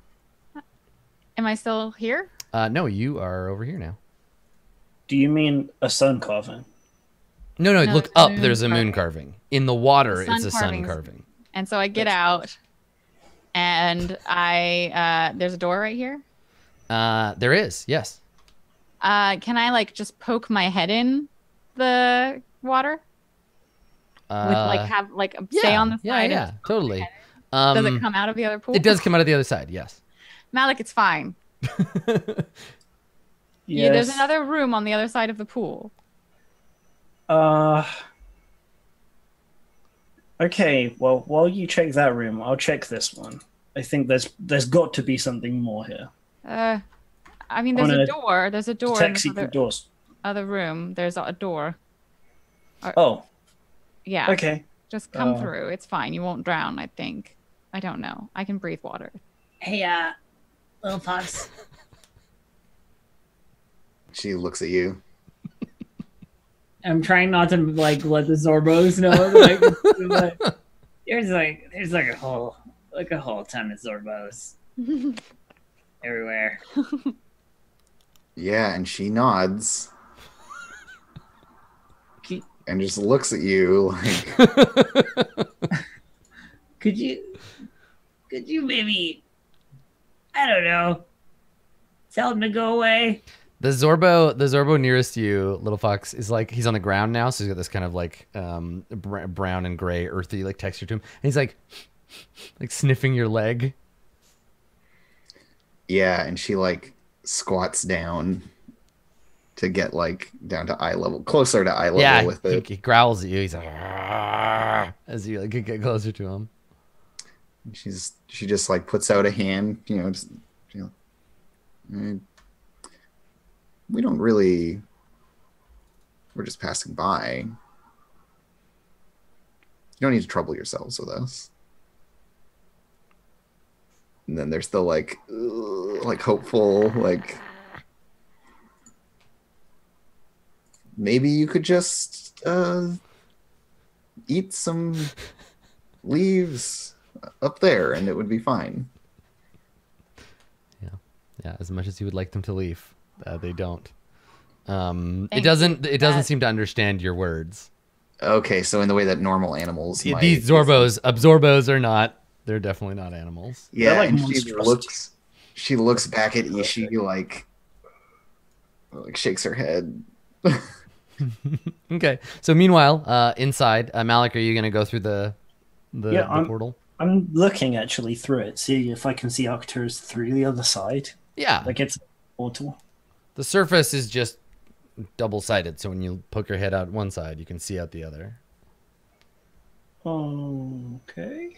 Yeah, Am I wet? No. Oh. All right, I tentatively climb in through because there's a door here. Okay. Well, I say, well, thank you for trusting me, and then I push the door open immediately afterward. Okay. So the door on the other side it opens into a room that actually is lit. There's a warm golden light that illuminates this room. Okay, I drop light on my shield so I don't get confused about where light is. Okay. And then I step out into the hallway. 8 torches illuminate this room. Light washes over a floor mosaic showing 2 creatures locked in combat, a small bear with sharp claws and a rabbit with a spiral horn on its forehead. In the middle of the room, a robed figure stands next to a waist-high pedestal, atop which rests a stone cube. The figure is bald and has one hand on the cube. Takes a moment to realize the figure is a statue. Glad it wasn't a wizard. I step forward. Is there any writing or? No. So it was. Sorry, what did we say about the stay in the light? Or I don't know if I didn't write it down. I mean, you didn't write it down. Tread cautiously and stay in the light. Carry a big stick. I'll copy it for you. Yeah, I did. Yeah, because once Float I translated like a it, butterfly, sting like an obolaka. All right, there you go. Yeah, once I translated it, I would have copied it into my journal. Interesting. I feel like there's got to be more to this. Perhaps the man was petrified, failing this. At first, they were afraid.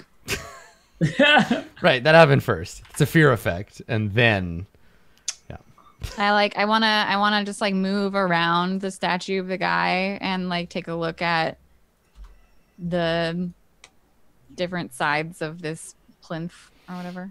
Okay. Can I make a check of some sort? Yeah, you can make a perception check. Sure. I would like to be perceptive. Maybe. I don't know how that perceptive. Nice. Okay. Well, I mean, in the language of DMs going back all the way to the beginning of Dungeons and Dragons, the statue is unusually lifelike. Yeah. This statue is unusually definitely a person. Yeah, exactly. In fact, it reminds you of the statue that you found in the Queen's Forbidden Garden. Right. Imagine if we unpetrify this person and it's the same guy. He got petrified again when he came in. No, this is definitely a different guy. This guy looks, he's dressed like a wizard.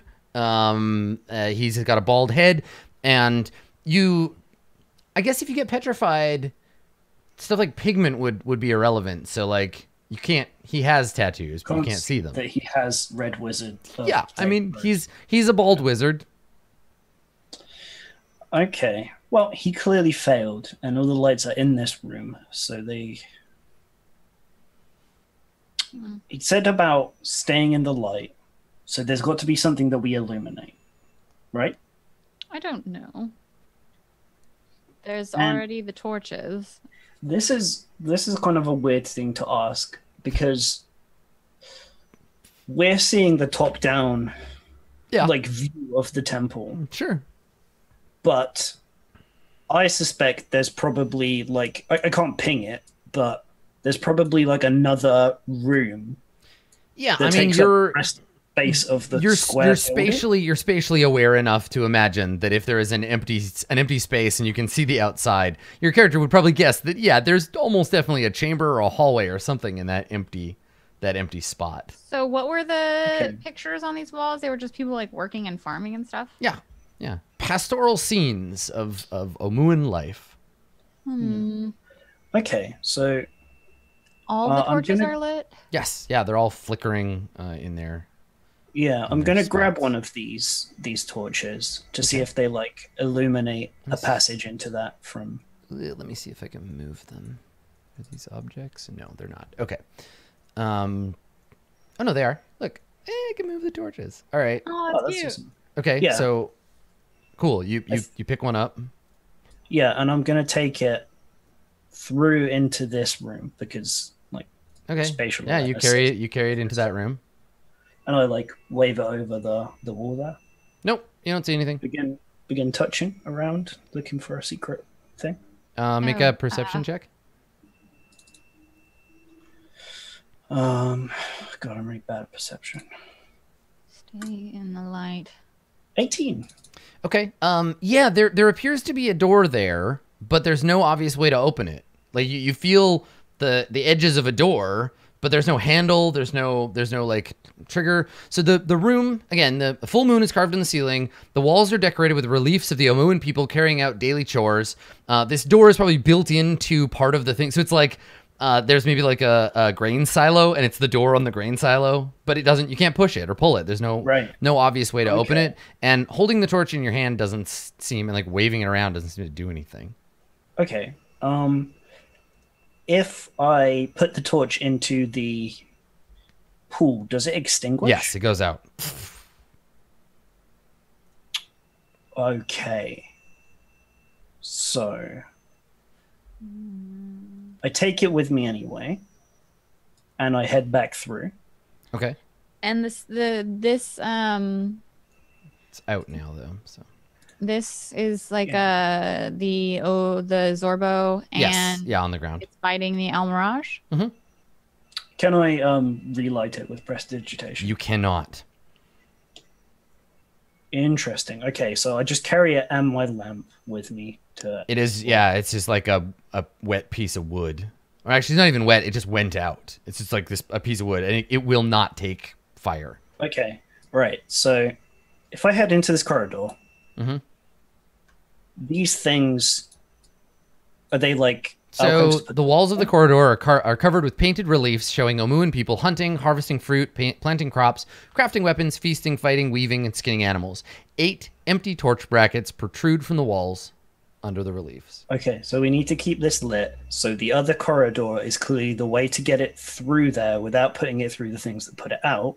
So the actual entrance is going to be on this wall. So I check this wall for like traps. Okay, you're not like the best at finding these things. You may want to employ one of your other party members. I say Ishi. Zorbos.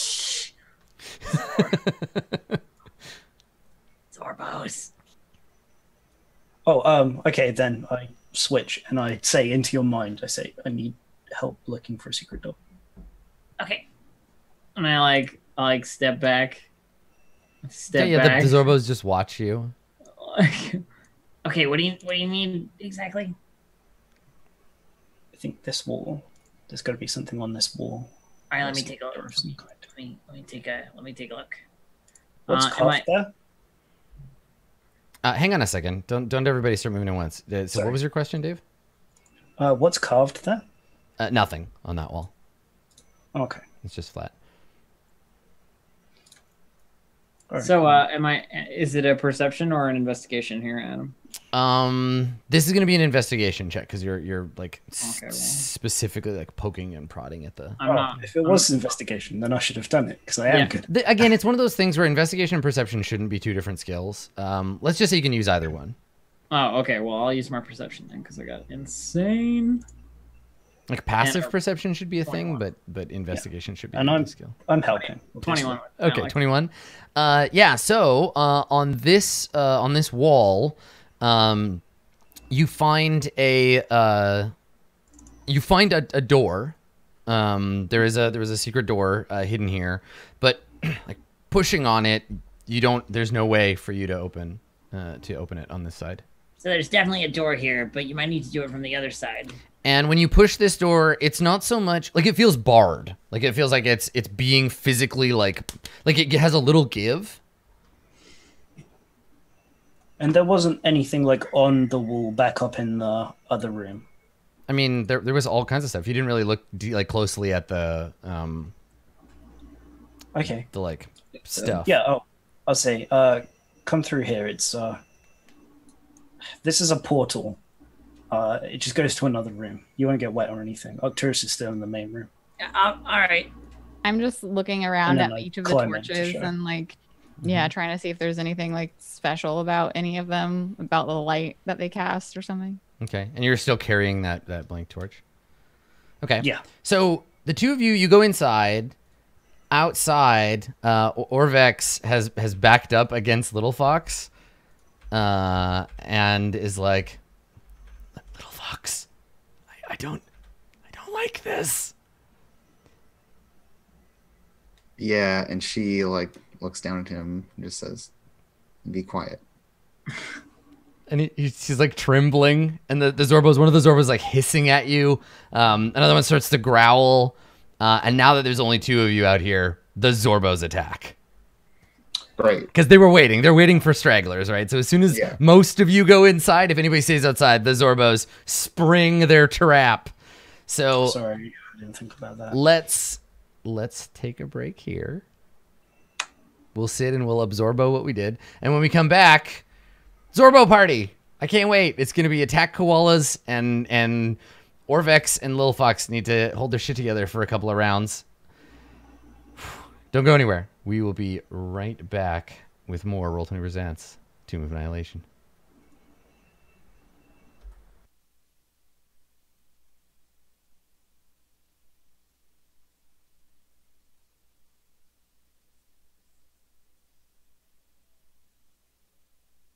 This stream is brought to you by Roll20, an easy-to-use virtual tabletop dedicated to making tabletop RPGs accessible to everyone. Join the adventuring party at roll20.net.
Hello, everybody, and welcome back to the absorbing conclusion. I'm done. I can't even. I'm not going to do it anymore. That's it. I'm done with Absorbo puns. You fight Zorbos, they're going to get you.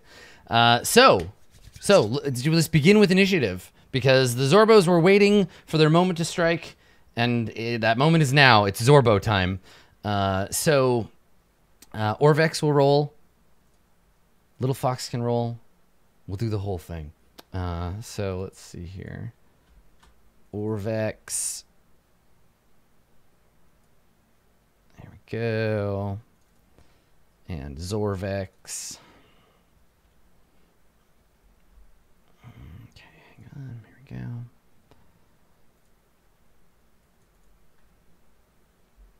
go. Okay, hang on. I'm just gonna fix something here. It's really disorienting me. I turned off I muted my sound, and then now the dice don't make that clattering sound anymore, and so I'm freaking out. Okay, there we go. I fixed them. Now I can hear my pretend dice as they roll on my pretend table. Okay, so the Zorbos, unfortunately, are very quick. So they lunge to attack. So three Zorbos will attack Little Fox, and 3 Zorbos will attack Orvex. So let's do Orvex first. So Orvex is an armor class of 12. And they get 1 attack each. So here comes the first swing. Orvex. Ha! Against AC 12. Oh, it's a miss! Orvex dodges out of the way of one of their claws. Second swing. Oh no, please! Dodges that one too. How's he doing this? And the last swing, ooh, it gets him. And he takes 5 slashing damage. Not bad, not bad. And then he needs to make a DC 11 dexterity saving throw. Because I believe he's wearing leather armor. No, he's not wearing any armor. He's just fast, so he's fine. We can ignore that. So he's just like as they like swipe at him. One of them tags him, but he's okay. Actually, Little Fox and Orvex are pretty good targets for this, because Little Fox, are you even wearing armor? You have like 1 or 2? No, I don't wear any armor. Yeah, right. So they can't really hurt you in the way they would Arcturus or Ishii. Okay, so let's have them attack Little Fox. So here comes 1, 2. Ooh. All right, they get you on that second one. There you go. So that's 20 damage. Oh, jeez. Yeah. The Zorbos. Oh, gee. And then a miss. So no, one of them grabs you and digs his claws into your leg. You feel there's a sizzling as your flesh like burns under the claws. You yank your leg away and manage to dodge the last one as he strikes out at you. It is your turn. What would you like to do? I would like to rage. A fine choice. And then I'm gonna attack Zorbos. Okay.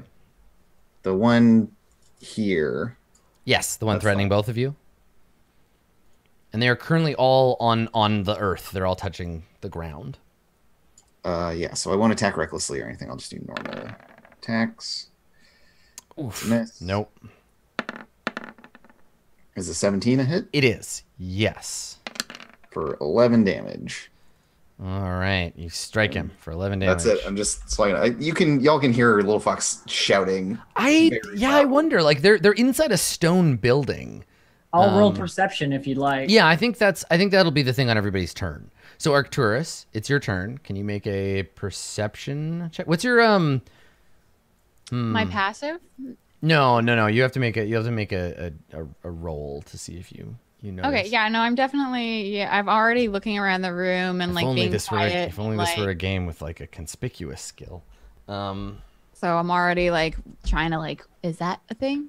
Is that a thing? So yeah, probably listening as well as poking things. Yeah, that's fine. 19. Okay, yeah, you hear shouting outside. More of those creatures, undoubtedly. Okay, so then I can move 5, 10, 15, 20, 25. Oh, hello, Ishii. Hi. That's I think that there's some chaos outside. I heard some commotion. We should probably, and then I will take my, was the perception check an action? No. Okay, so I'll take my second to that's 30. I just go past Ishi, so 30, 5, 10, go to the other side. That like just going through the water take like 5 feet of movement? I mean, vaulting the thing and jumping into it, it's like difficult terrain. So it takes 10 feet of movement going through the portal. Okay, so I think I can get to like here. Okay. In my full move and then action dash. Sounds good. Ishi, what would you like to do? Arcturus just like runs past you. I guess I turn and follow Arcturus. Okay. So 15 feet to get into the... Yeah, like 5, 10, 15, and that puts you like here. 20, 25, 30, 35, 40, 45, 50, 55, 60, 65, 60. Yeah. And then bonus action dash 65, 70, 75, 80. And then I'm going to wait here. That kind of action already putting in work. Yep. Okay. Malik? I better go 10. 15.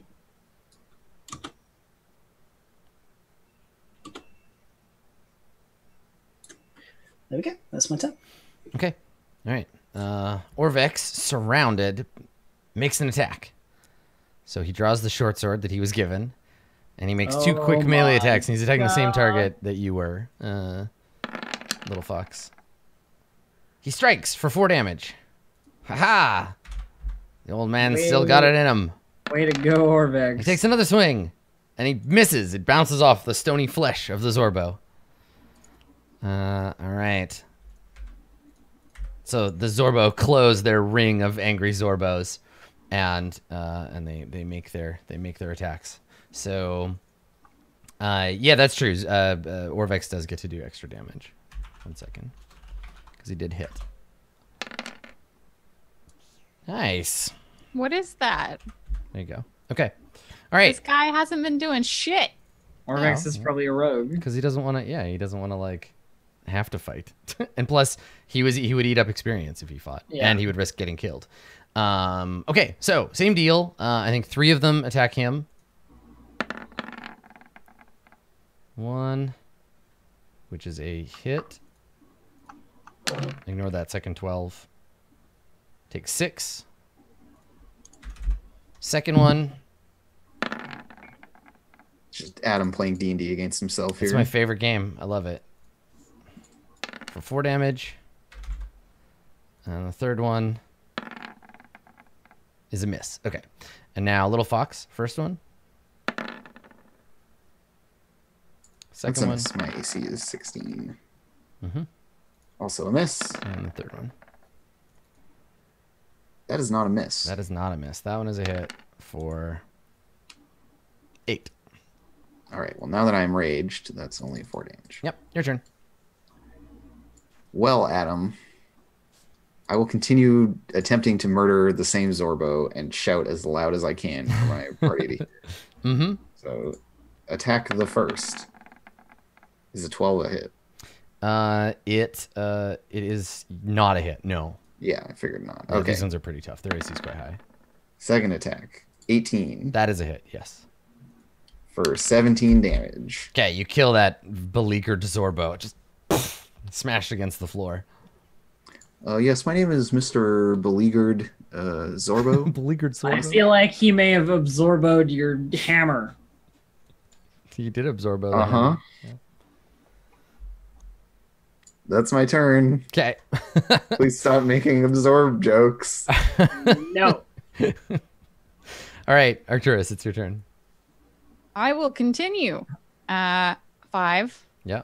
10, 15, 20, 25, 30, Your token and press space 5, to 10, remove 15, measurement. 20, 25, 30. Okay, there you go. Running down the hall. Ishi I've tried Snaggletooth. that and it doesn't work for me. I can't do it. The next time I am at your house, I'm gonna just open Roll20 and be like, "Look, dummy, here's how you." You're gonna forget. I will forget. It's going to be like a really angry version of the pottery scene from whatever, except with a mouse. All right, it's your turn. Ishi, what are you gonna do?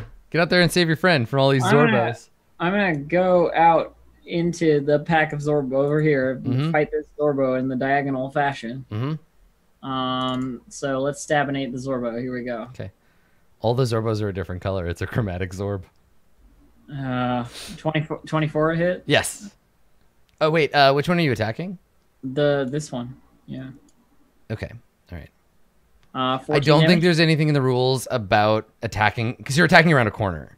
Well, I'll freaking walk here. It's Okay. fine. Yeah. I was gonna say. Yeah. Well, I mean, don't laugh. Like you can't attack through a wall. So I mean, you do have but to be the the extra diagonal is that I can see half of it, right? So like. Like I guess if you wanted to have cover. I think if it were like more obscured than half, then I'd be like, okay. Well, I mean, it's just diagonal on a square grid, right? Right, like, but and that's the thing is like there is a thing. So like it's never come up before, but no, I don't think you can just like make a melee attack straight through a corner like that. But anyway, there's no reason to worry about because you can take that extra step forward. So 14 damage to Okay. the Zorbo. Yep. And then I'll stab it again. 16 a hit. No. On this. It is not. Okay, I'm gonna action surge and I'm gonna stab it again. Okay. For 8 damage. All right. And then I'm gonna stab it again for 10 damage. Okay, that time it is killed. And it's dead, and I don't need to sneak attack. All right, cool. Okay. All right, That's Malik. it. That's Malik, all I it's your got. turn. Yeah.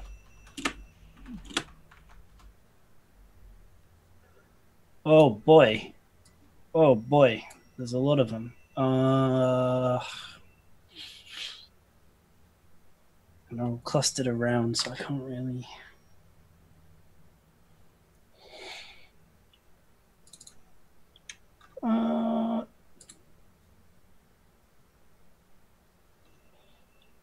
Resistant to magic. I will cast a chromatic orb of fire on this one. Okay. Because I didn't see like who's already damaged or anything. Sorry. I wonder why magic resistance doesn't give you disadvantage when you attack something with a magic spell that makes you roll. I'm gonna spend a luck point because that's not gonna hit. I mean, because the magic resistance affects the creature receiving the magic, not whether you hit it or not. Well, yeah, but I mean, like the reason that Dave would want to make attack rolls against it is because its magic resistance becomes irrelevant, right? Like if it has advantage on saving throws against spells. Yeah. It's just a weird way to get around that resistance. Like it's built into the game, obviously, but I'm curious why it wouldn't give you think that magic resistance would be resistance to the damage you're receiving. Well, no, so that's different. But in this case, there's an ability that gives them like advantage on saving throws, and it's called magic resistance. Okay. I was just wondering about a design not thing. Functionally magic resistance, then, is it? Regardless, No, it isn't. 14 points of fire damage. Okay. All right, so another 5. Cool. All right, so you hit it with the chromatic orb. Yep. Anything else? Nope, moved my full distance. Okay, Orvex. Orvex will attack the one that you attacked. Haha. He hits it for 3. And I'll give him his sneak attack. Nice. All right. 11. Okay. And then he gets a second swing, which is a miss. Okay. Zorbos. 2 of them attack Orvex.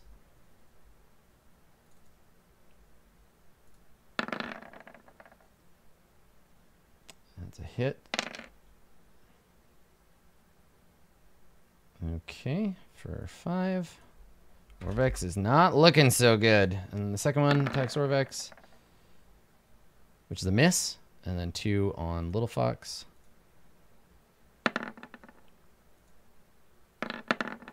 Okay, you're fine. Because your AC is 16, right? Okay. Yeah, 16. Okay, your turn, Little Fox.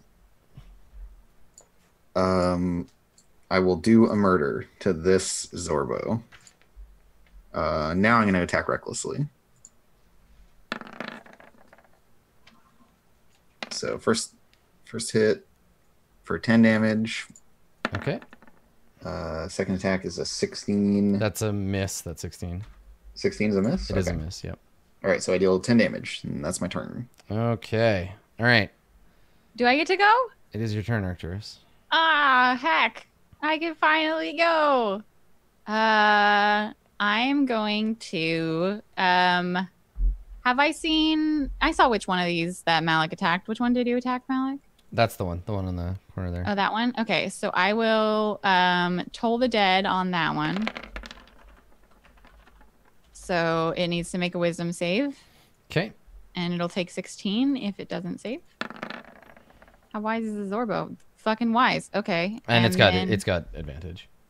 Oh, well, I didn't know that. And then I'll healing word on Orvex, level 2. Okay. Heal thyself, dude. You look bad. You look real bad. He gets 5 hit points. That sucks. Okay. Yeah. You good? Yeah, I'm gonna stay back here. All right, Ishi. See if you can finish that guy off. All right, I'm gonna stab this guy that Orvex has got on him here. Rapier for 20, Adam. Yeah, it's a hit, definitely. 13 damage. That kills him. He's toast. Cool. And then I'm gonna move onto his corpse. Okay. And stab the other guy to the south there of Orvex. Sure. Yeah, go ahead. 26. 8 damage. All right. Plus sneak. Yeah, this one you can actually sneak attack. This one I actually can. Yeah. 5 damage. Another 5. Okay, great. All right, Malik, your turn. Okay. Okay, let's take a step forward. I didn't know how many there were to start with in case there was one over there. Okay, I'm going to twin spell this chromatic orb. Spending 1 point of sorcery. Mm-hmm. And I'm going to attack. Those two are working together on that one. They can't move anywhere, so I'll attack the one to the right and to the south of Little Fox. Okay, so these two. Yes, those two. I'll attack the one on the right first. Is a 16 hit. No, it is not a hit. Oh boy. Let's spend a point of luck. Why not? Okay, so you have what, 1 left? Yep. Okay. 19. That's a hit, yeah. I'm doing this at 2nd level.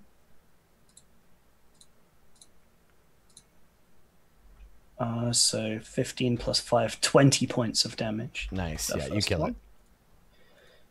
And to the second one, let's see if I can hit again. Nope, that one doesn't go through. Okay. All right. Now that Ishi is here, Orvex is going to take the disengage action and run over here. Orvex, you fuck! Yeah, he's just like, good luck! And like jumps over you and runs away. Okay, Zorbos. If any of my stuff gets broken, you're paying for it. So these two Zorbos attack you, Ishi. Oh, okay. So there's one. Nope. And then the second Zorbo. Also nope. Okay. And then that's it. Little Fox, your turn. Well, I will move here to facilitate the smashing, and then I will recklessly attack the same Zorbo as Ishi. Okay. 20 for 16 damage. And this is the top one or the bottom one? Ishi was fighting the top one, right? Ishi's fought a lot of them and moved around. The one to the left is injured. That one you see is bleeding. Yeah, the left-hand one. Okay, then I'll do the left-hand. Okay, yeah. So you kill that one. Okay, so this one's dead with 16 damage, and then reckless attack against the other Zorbo. Is a 17 hit? It is a hit, yes, just barely.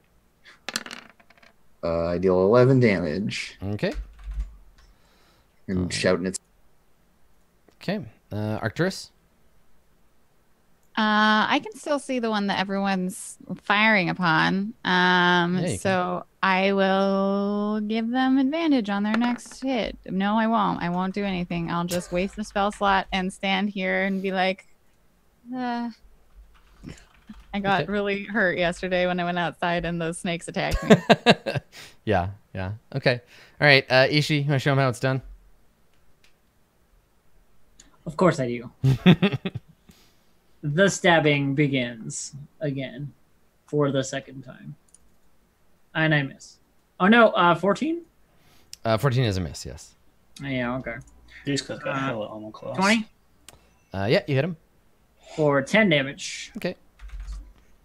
And that's all I got. All right, Malik.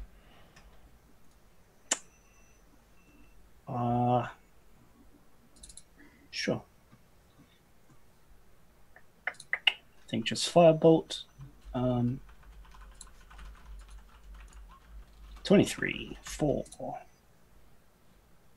12 points of damage. All right, cool. You are left with the smoldering corpse of the final Zorbo. That actually was the final Zorbo. You just extincted them. Good work. Good. They're abominations anyway. No, so you fire the bolt, strikes the thing, and it tumbles over. Sort of cute, but mostly dead. Is that all of them? Shall we go back to trying to solve this riddle thing? Sorry. Yeah, I think I have the right of it. If the rest of you want to stay and make sure that... Orvex, get in here. And Orvex is like, well, now that the Zorbos are gone, I think it's probably safer out here. You're quite wounded. Come here. You're wounded. I'm fine. Okay, well, I'm going to... If you don't wish to be healed, then you can die out there for all I care. Comes over and he's like, no, I wouldn't say no to some healing. Okay, well, here you fucking go, dick. Okay. All right. Okay. That's what Istishia says. I just do the signs, you know? Yeah. Okay, all right, so Malik, you run back in. Yeah, I thought I was close. What's on this wall? We found there's a secret door, but I reckon there's a way to get through it that I just didn't work out. I have to go out of combat mode and back into where my notes are. Oh, sorry. Yep. That's okay. You are in room D. Room D. D4. Make an investigation check. Let's go through here. Okay.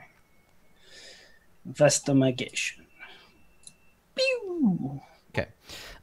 One of the figures in the carvings, looks like they're crafting something, and when you look closer, they are lifting from some like water a key. There's a little key that they're like pulling up out of some water with some tongs, a little metal key. And unlike all of the stone, the key is actually made of metal, and is set into the wall.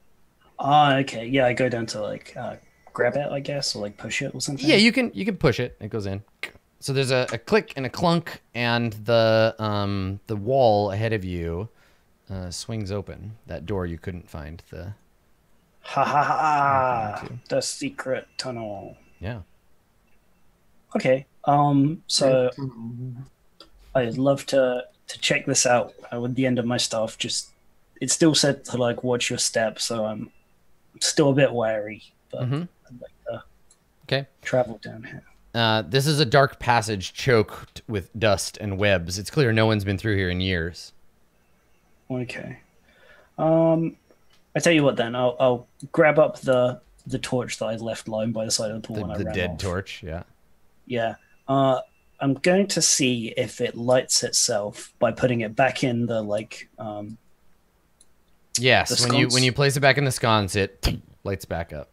Okay, yeah, I'll grab it and I'll use it to light my way through this tunnel then. Like staff in one hand, poking ahead, the other one like holding this torch. Okay. And I just want to go around and what are these indentations? They're just hollows. They're nothing. They're just like they go into the other side. Okay. They're purely decorative. Right. So you come around the corner and you're like looking around. So on this side, so Orvex and Arcturus, Orvex is like he puts his hand on. He's like, shh, I hear something. Listen. And he like and you can hear footsteps on the other side of the wall. And he turns around, he points the sword at the wall, like, I think there's someone behind that wall. It's okay. Yeah, I'm doing the door's barred, right? So said hold on, you get to the other side, and you see on here, let's see, from this side you can see the door really clearly. Yeah, there are 3 metal bars that slide out of the wall and block the door. Okay, can I push them back into the wall? Yeah. Okay. You give him a shove, and when the third one is pushed back in the wall, the door springs open. Yeah, and exactly, Orvex and Arcturus are like, and jump back, and the door, and you see Malik holding a torch. Oh, right. That's right. Now, if my suspicion is correct, we are not the ones who are supposed to stay in the light. So I head over and I pop one of the torches in the sconces. Okay, clunk. It sinks into the sconce, and there it is. Would you like to help me transporting the other ones? Yeah, I mean, I don't think we have to do this. Do you get the rest of the party to help you now that you've figured out the puzzle? I'm sure we can just so it's carry couple light. less trips. That's fine. Yeah, we don't have to actually manually move them all. Yeah, so that's the idea, right? You move all the torches out of the hallway on the outside into the hallway on the inside, and you take them out of that main room, and each torch illuminates one of the images. Yeah, and then I think when I want to head back in after we've done all of them. Yep. Does the dude inside get unpetrified? No, he does not. He is still. That sucks. He's still solid. Well, it kind of sucks. I mean, he's still going to be a jerk, but I wanted to ask him where his camp was. Okay. I try and take the cube. Okay. All right. You reach out and you put your hands on it and you slide it off of the platform. And Nice done, Malik. now you have Obelaka's puzzle cube. Congrats. Got it. Yeah. So there you go. So you've moved all the lights. You get the cube. Oh and yeah, you've while we're all moving the solved things, Obelaka's puzzle. does Orvex know the guy who's turned to stone? Obelaka boss. Yeah, if you bring him inside. Well, we're all together. There's 8 of them. I would assume we're all helping. I mean, he doesn't want to jump in the magic hole. We don't have to. He doesn't have to anymore. He doesn't have to. But anymore. yeah, he comes around and he looks and he nods and he says, "Oh yes, I know this one. Nasty wizard, villain." Ooh, and he shivers. His name is Vosge. And he looks and he spits and he says, "He's a good lot better as a statue than he ever was as a man." It looks like he failed the puzzle and got version in place. Oh god, I slap Malik across the face. Yeah. And so then leave forever. Orvex says, yeah, and as you're you walk off, Orvex is like, "I wonder if we could figure out how to turn Malik to stone." And he walks off after you. I'm sure I could figure it out. Give me a few more levels. You don't have the spell to unpetrify people yet, do you? No, and I used up my only greater restoration on the other guy. Yeah. I thought so. He fell in love with the queen, so that was fine.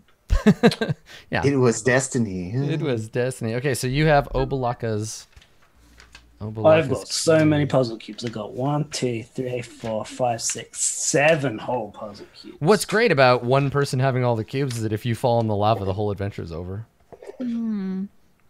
All the cubes are melted. I would love if our game ended with Malik accidentally falling into lava and all of the cubes being disintegrated, and that was just the end of the game. But it wouldn't actually end because you don't need the puzzle cubes. We're just here to end the death curse. Yeah, we don't need the puzzle cubes to end the death curse. Sure Definitely don't need the cubes. But I love the idea of the last shot of the show just being the 3 of you, Ishi, Little Fox, and Arcturus looking down at the lava and just Bubbles and being like, "Well," and then bang, hit credits, the end, like a Sopranos ending. Nice. That would be the worst. Just in the middle of a dialogue line. Yeah, exactly. Yeah. Oh no, Malik, he's blip. It's the end of this shrine. You've recovered the cube, and you head back out. You head back outside.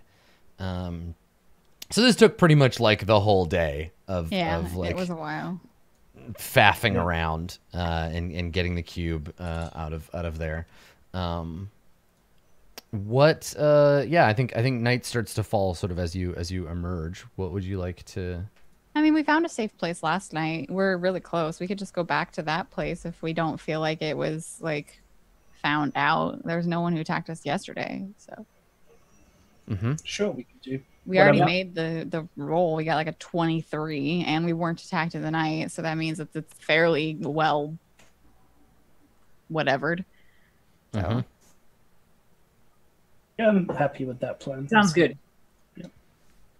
Okay, so you're gonna rest here. Yep. Ooh, a heavy storm picks up. So, the city is like flooded with terrible rain. That heavy storm from 2 days ago that seemed like it was done comes back with a vengeance, and there is just like brutal rain. Ignore the exhaustion stuff because you're not traveling like long distances. This is just to keep an eye. But yeah, like crashing of storm, heavy wind and lightning. Your visibility is cut very low. And it is a miserable day. Quick Ominous question. weather. Yep. Is there a way to get around the circle in this direction? No, So it the cliffs- abuts the wall there. Okay, that was my question. Ah, shit. Actually, the perspective is a bit weird because the bottom of the feel cliff like is down you can. here. Maybe I think you could make a survival check to like cut through the jungle back here. But yeah, it's sort of this pseudo 3D thing, and then you could go up Please, this yes, way. Yeah, 'cause that's I a don't good wanna point. waste a day I going- feel like there's let's make a survival check. Little Fox and anyone is helping. I'll help. I used to help. There's 16. Things. Can we make our way through this brush? Yeah, definitely. Okay, so let's go in that direction. And there was that one more place we thought was a shrine. Okay. We'll head toward Yeah, the in this horrible swamp. pounding rain. Okay. Well, the second swampy one. Heading up towards there. Okay. All right. So this one's a bit weird. The wind shifts as you come closer to it, as you get within like a few hundred feet.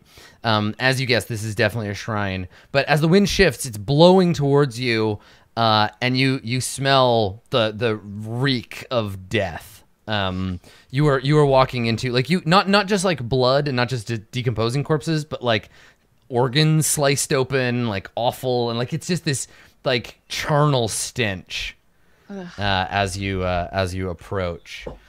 This is going to be. And I think that- Rasmussen has one of them as well. I think as you notice that, you like look around you and there's a flash of lightning and you can see crouched on some of the rooftops staring down at you Those undead. things. You see ghouls. Yeah, they are they look like they're like Chultans for the most part, hideously like their skin all withdrawn over their bones, jagged teeth, and they're just staring down at you, and they have the blue like tattoo on their forehead, and they're just staring with their baleful yellow eyes, just like hissing. But they make no attempt to attack. They don't do anything. They just watch you, crouched on the eaves, looking down like as you I pass try and by. read one of their minds. I I don't think you can do that to a ghoul. I don't think they think anything. Okay. Let I mean, that's fair. I think it's normally based on whether they have an intelligence of a certain amount. yeah. Let me look. Detect thought spell. Let me look. I've got the spell down here. They're all like, Detroit Become Human was trash. The game sucked. Certain creatures. Any creature. Intelligence of 3 or lower, or it doesn't speak any. They have immunity to charm. So I just don't think. I think detect like you can't. Well, if it doesn't speak, if it's a ghoul, then it doesn't work either. Yeah, there's nothing. They don't think. They only hunger. Huh. Yeah. So even if you could, all you get is like, ah. Yeah, desperate need for food, and something is obviously holding them back because you're warm flesh. I wonder why they aren't attacking. Perhaps it's an enchantment of some sort.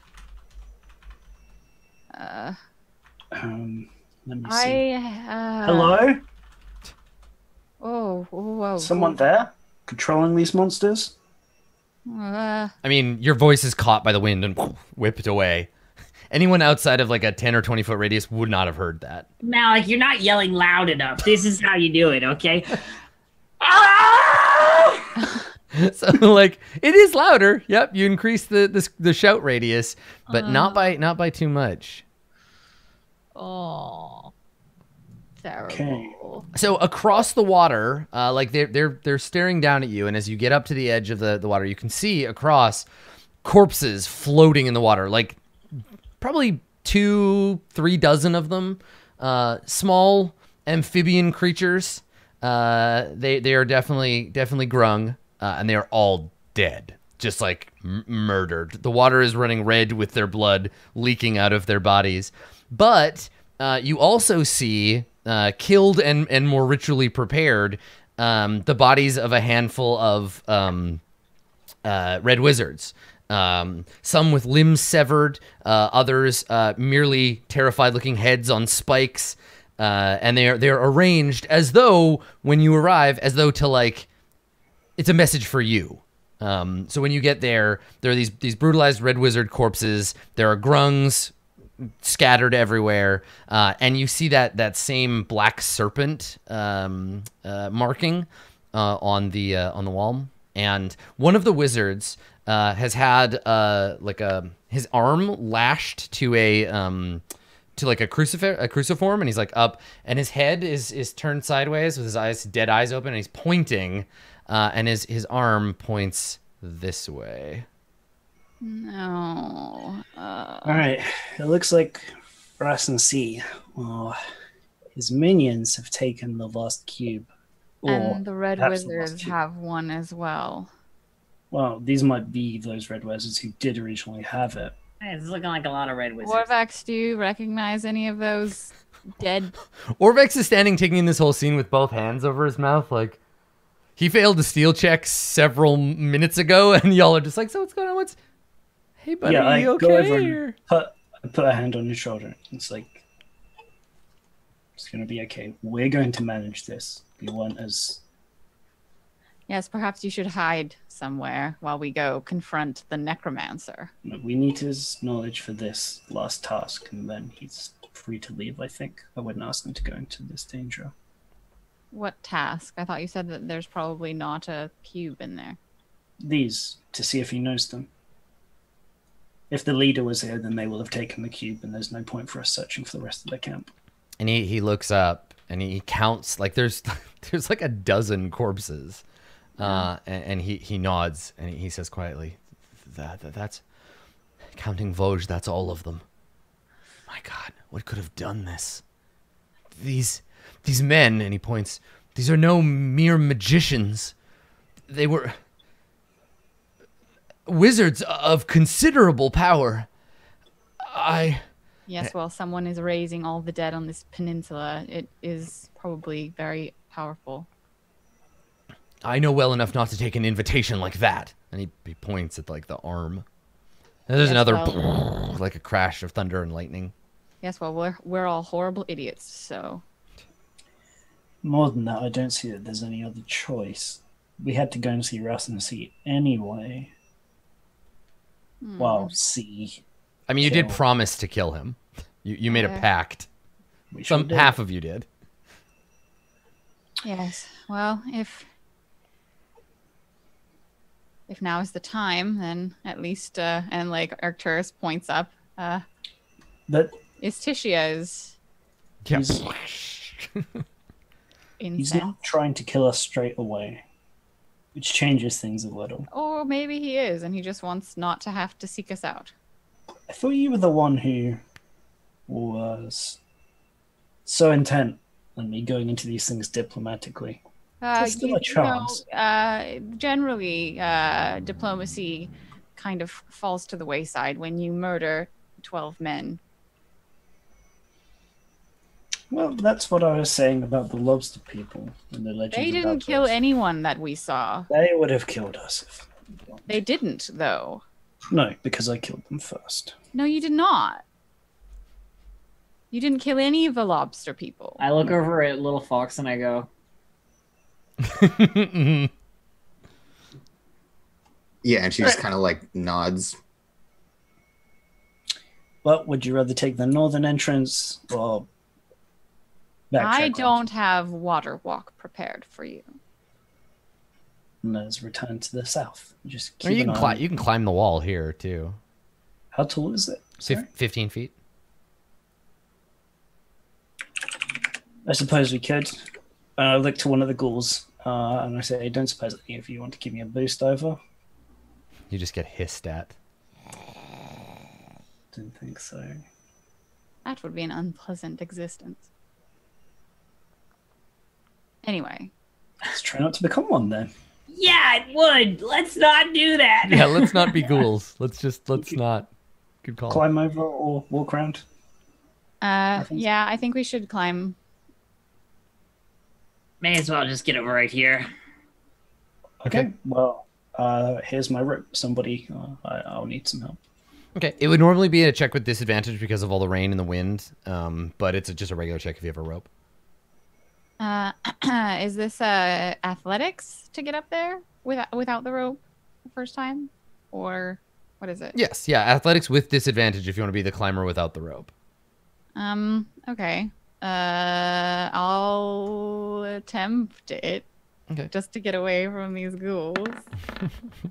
I get a 14. Okay, yeah, you're fine. Okay, so I clamber up and like have the rope, I don't know, like in my pack or whatever, and then when I get to the top, I lower it, and then Orvex is happy to get away from the ghouls as well, and with advantage, he's able to do it. Okay. I want to climb 2. Athletics. It's a normal, right? Yeah. Okay. Oh, was it advantage and then disadvantage? Yeah, Yeah, it's so advantage Orvex and has gotten a disadvantage. So 5. Orvex tries, but has a hard time of it. So he's like scrambling. Little Fox also having a hard time. Let's see, Orvex makes another go at it. There we go. And Orvex gets to the top, and he reaches down, and he reaches down to you, Little Fox, and he's like, "Come on." Ooh, cute. Yeah, and if you'll help me up, then Oh. I still have to roll, hey? Yeah, but roll with advantage. I mean, it two advantages does not. Yeah, that's right. Get It the doesn't like they disadvantage, don't, and yeah. you doesn't stack. But anyway, it doesn't really matter. Yeah, You eventually will anything make it needs- over. We'll just keep making this roll, and there's no point. So yes, Orvex helps you up, and you all land on the inside of the walled compound. Now in here, it's sort of like, where did all the life go? Oh, here it is, but it's all snakes. So like as soon as you land, you see like coiled on just about every surface, just like hanging out in windowsills with their tail dripping down, hanging like, you look up and you're like, hey, that's a vine. Nope, that's like 4 snakes. And they're just all over the place inside the walls of this area. The rain and the wind continues to. It's like when you start realizing that in the background of all the Dagobah shots, there's like snakes everywhere. There's Right. Yeah. live snakes are in like all of those shots. Mm-hmm. Yeah. They're just, the prop department went snake mad and just put them everywhere. Yeah. Well, like Oh. any good archaeologist, Malik is very uneasy about snakes. So Before we advance, I turn to Little Fox, and I say, "This looks like it will probably be dangerous, and you tend to be at the front of things, so." And I like make a symbol and say some weird primordial Aquan words, and you're protected from death for 8 hours. Nice. Okay. That's that's cool. fucking cool. Good Yeah. job. Yeah. So I think it's a little unnerving for you, Little Fox. Like when the spell is cast on you, it's a bit like when you come out of the water and your ears haven't popped yet. You realize that you are disconnected. Like death is a part of life, right? Death is around you everywhere. Yeah, Things and are so dying you're all the time, and now isolated from it. you're separate. You're on the other side of a wall, albeit a thin one, from death. And so you feel like this strange, this sudden strange feeling of absence. Like Yeah, you never realized death was always there with its hand on your shoulder till you couldn't feel its hand anymore. Yeah, and I feel like there's a sense of like, you know, when you hold your breath for too long and it feels like something's like gripping you. There's that sense of like something is holding you here. And it probably like fades into the background after a while, but for like 8 hours, like your lungs are a little tighter. Yeah. Right, and this is a good spell. That's a good spell. Yeah, it keeps you from good dying, spell. which is a totally natural thing. But magic is horrible and unnatural. Also keeping your soul in your body. Yeah.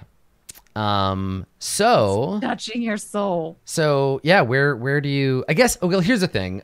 Ishi, you noticed this while the spell's going on. In the mud of the inner area of this temple, there is a track.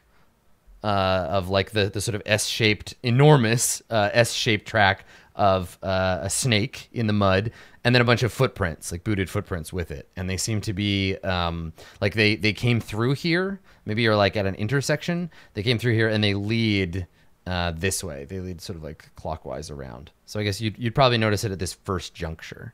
I bet you this track leads us to where the snakes are.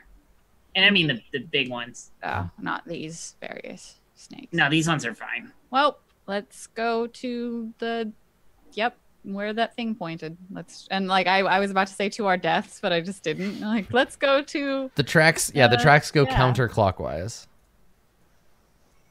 I guess we follow them. Yeah. Okay. I always have to do this like with an actual clock. I can never remember which way is which. Left of 12. You're gonna lead somewhere So eventually. it actually works for you, Mal. No, Malik, if you're facing towards the center, left is clockwise for you from where you're standing. Oh shit. Okay. But if you're facing north, it's left. Okay, good. I'm just following people. Malik turns around in circles a couple of times, does one of these, and then everybody's leaving, so they fall off. Okay. So if you just want to like these tracks, Little Fox, you can tell you're a tracker. These tracks were left on purpose. Like no one made any effort to hide them. You see like a bloody handprint on a wall in one place. They're making it real clear, like follow our tracks. We went this way. They made the corpse point in this direction. Well, no, they made the corpse. Yeah, they made the corpse point this all. way, and this is just a continuation of that. Yeah. So I guess the question we have to ask is, do we want to follow them to this entrance they want us to go to? Or do we look for like a secret way? We're either prepared or we're not prepared. I think we just go in. You know who would know the answer to that? Illidan.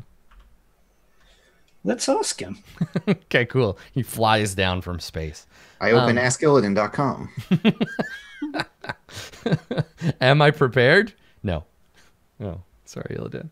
Like, do we think there's a secret way like down into it or something? Because I imagine it's underground because we talked about those bats. I think we gotta meet the challenge. I think that it's either we are prepared for this encounter or we die. There's no reason to be circumspect about it. Is that the right word? I don't know. It is. Well, being prepared can also mean getting the drop on them as opposed to walking into. Of course, but I think we need to be closer to where we get the drop on them. We can't look the whole city over for a secret entrance, right? Like, if we're sneaky about our following, then they won't see us coming anyway. Sure. Yeah, if you think it's not feasible, that makes sense. That's my thought. Unless you have an idea of where we should start. I'd probably like look at the. Oh no, that goes up, and we think it's. Or I've decided. I think it's probably down. I've decided that. I actually have no idea. Yeah, that's a good point. I'm not even sure whether I'm looking for stairs up or down at this point. So, yeah, we'll follow them for the time being. We can search around like the entrance when we find it. Okay. I look earnestly at Malik and I go, I can ask Ubtao if you want. No, it's okay. He's probably busy. Okay. All right, friends. Well, following the clockwise tracks, you come to a worked tunnel, a clear and obvious tunnel. Despite the flooding, this is a tunnel that is kept clear. it descends down into the earth. There are muddy cart tracks that wind back and forth from the entrance. Well, Bet you they went down there. Almost certainly. I cast light on my shield. Okay. You cast light on your shield. Let's just make sure there's not After you another entrance for an ambush or whatever. They want us. They're not going Yes. to All right, ambush all right, us. That's all the right, point. all right. Jeez. Okay, but so just to let you know, it will take like a fair amount of time for you to search every building in this area for another entrance. Like this isn't just a 5-minute job. So the alternate to, like, yes, you can do it totally. But every day you spend doing this, you let Ross and C do more shit, right? Like it's seeding the initiative. I feel like we're at a point where we either go and we do this encounter, or like I don't see a reason to. I don't think it's an encounter. I think this is like a whole thing. And if there's a better way to get into it, then you come at it where they're not. Yeah, I mean that's behind. the thing, right? You let the in the parlance of other games, you let the fronts advance if you continue to do nothing. Like I'm rolling stuff every day that you're exploring, so that's okay. That's a choice. But if it is the next thing, this will advance you to the next thing. But if you spend a bunch of time looking around in the rest of this place, then there will be more. I'm not sure what it is that is going on in the background that's advancing, really. Well, yeah, I mean, but you don't know anything about the next. I mean, you like, don't half know of the anything adventure. about what's happening. Yeah. Exactly. But Yeah, what I would also Well, say, the characters don't know that, but like yes, there's stuff ongoing. I mean, like Sure. stepping back from like what I think as a character, because I think it doesn't really matter to Ishii whether you want to look around or not. But do you know what we're looking for, where we're looking, what we're doing? Because we have like a way to go here. No, I've not like. And what you're read saying is stuff. let's forego this way to go to look around for another couple of days for something that might not exist. Basically. Yeah, I guess that's the point. Like whether I'm wrong or not. I mean, that's all I'm saying, right? Like I'm not like either way it's fine, but I think we just go down the tunnel. Yeah, I feel like for Arcturus in character wise, it's like there's a certain amount of like courage. We're going straight at the thing. Like we're approaching the dude who is the bad guy, and we're gonna like put our back straight up and like just trust in, like he's trusting in his own power and his god's power. Like he does not want to try and find a back way in and sneak. Like that's not him, Yeah. So that's where he's coming from. Is like, no, like I don't like we're here. They know we are here. Let us approach our foe from face forward. Both in and out of character. That sounds like a really bad idea. So Well, like okay, let's talk about the alternative, right? All right, So so present your alternative. well, so the Dave. alternative is you Sure. spend X amount of time making investigation rolls. Multiple days go by, in which possibly the things you are going to deal with later will get like you'll never know what I'm doing, but like I No. promise you, the longer you take, the worse later things will be. So there is that balance out of character. I'm willing to tell you that as the DM. So you can search around all you like, or you can just press on and do the thing. If you do the searching, there's a chance you'll find nothing, and so there is a gamble there. I mean, and that's my like as a person who has played D&D in constructed adventures before, this is the way to go. yeah, like there could very easily be another way in, but it won't necessarily be an easier or better way. And also, like, we have been in Omu for quite some time. We've been doing the roll to search this building and that building and that building over and over again. There's not really that much else that we can find here. This is the next step in the adventure. Well, and if this was an ambush, it would have happened at the temple where the ghouls were waiting for you and watching you. Like, he would have already attacked you if that was the plan. this Like, is you're his certainly house. being lured in here, but this is where you need to go anyway. Like, you want to go and kill I this mean, guy. I think it's 6 of one, half a dozen of the other. Like, things will change depending on the way we do things, but like we have no information in game as to like what that is. So really, it's completely academic. What are we doing? sure, if there is more people who want to head down, then not. But I'm happy to go along with the rest of the group. Okay. I said what I say, and everybody else said what they said. I'm not mad about it. Sure. Yeah, that's fine. Yeah. Okay. Let's head on down. All right. So you head down the stairs out of the rain and walk through the sort of sheet of muddy water that's pouring over the lip of the tunnel and down the worked surface of stone, and you descend below the earth and into the Fane of the Night Serpent. So thus begins chapter 4, I believe. Yes, thus begins chapter 4 of Tomb of Annihilation, Fane of the Night Serpent, and I think we'll fade out on the group of you descending down into the tunnel. Cool. So there we go. Cool. So we're gonna go see what Rassency's deal is.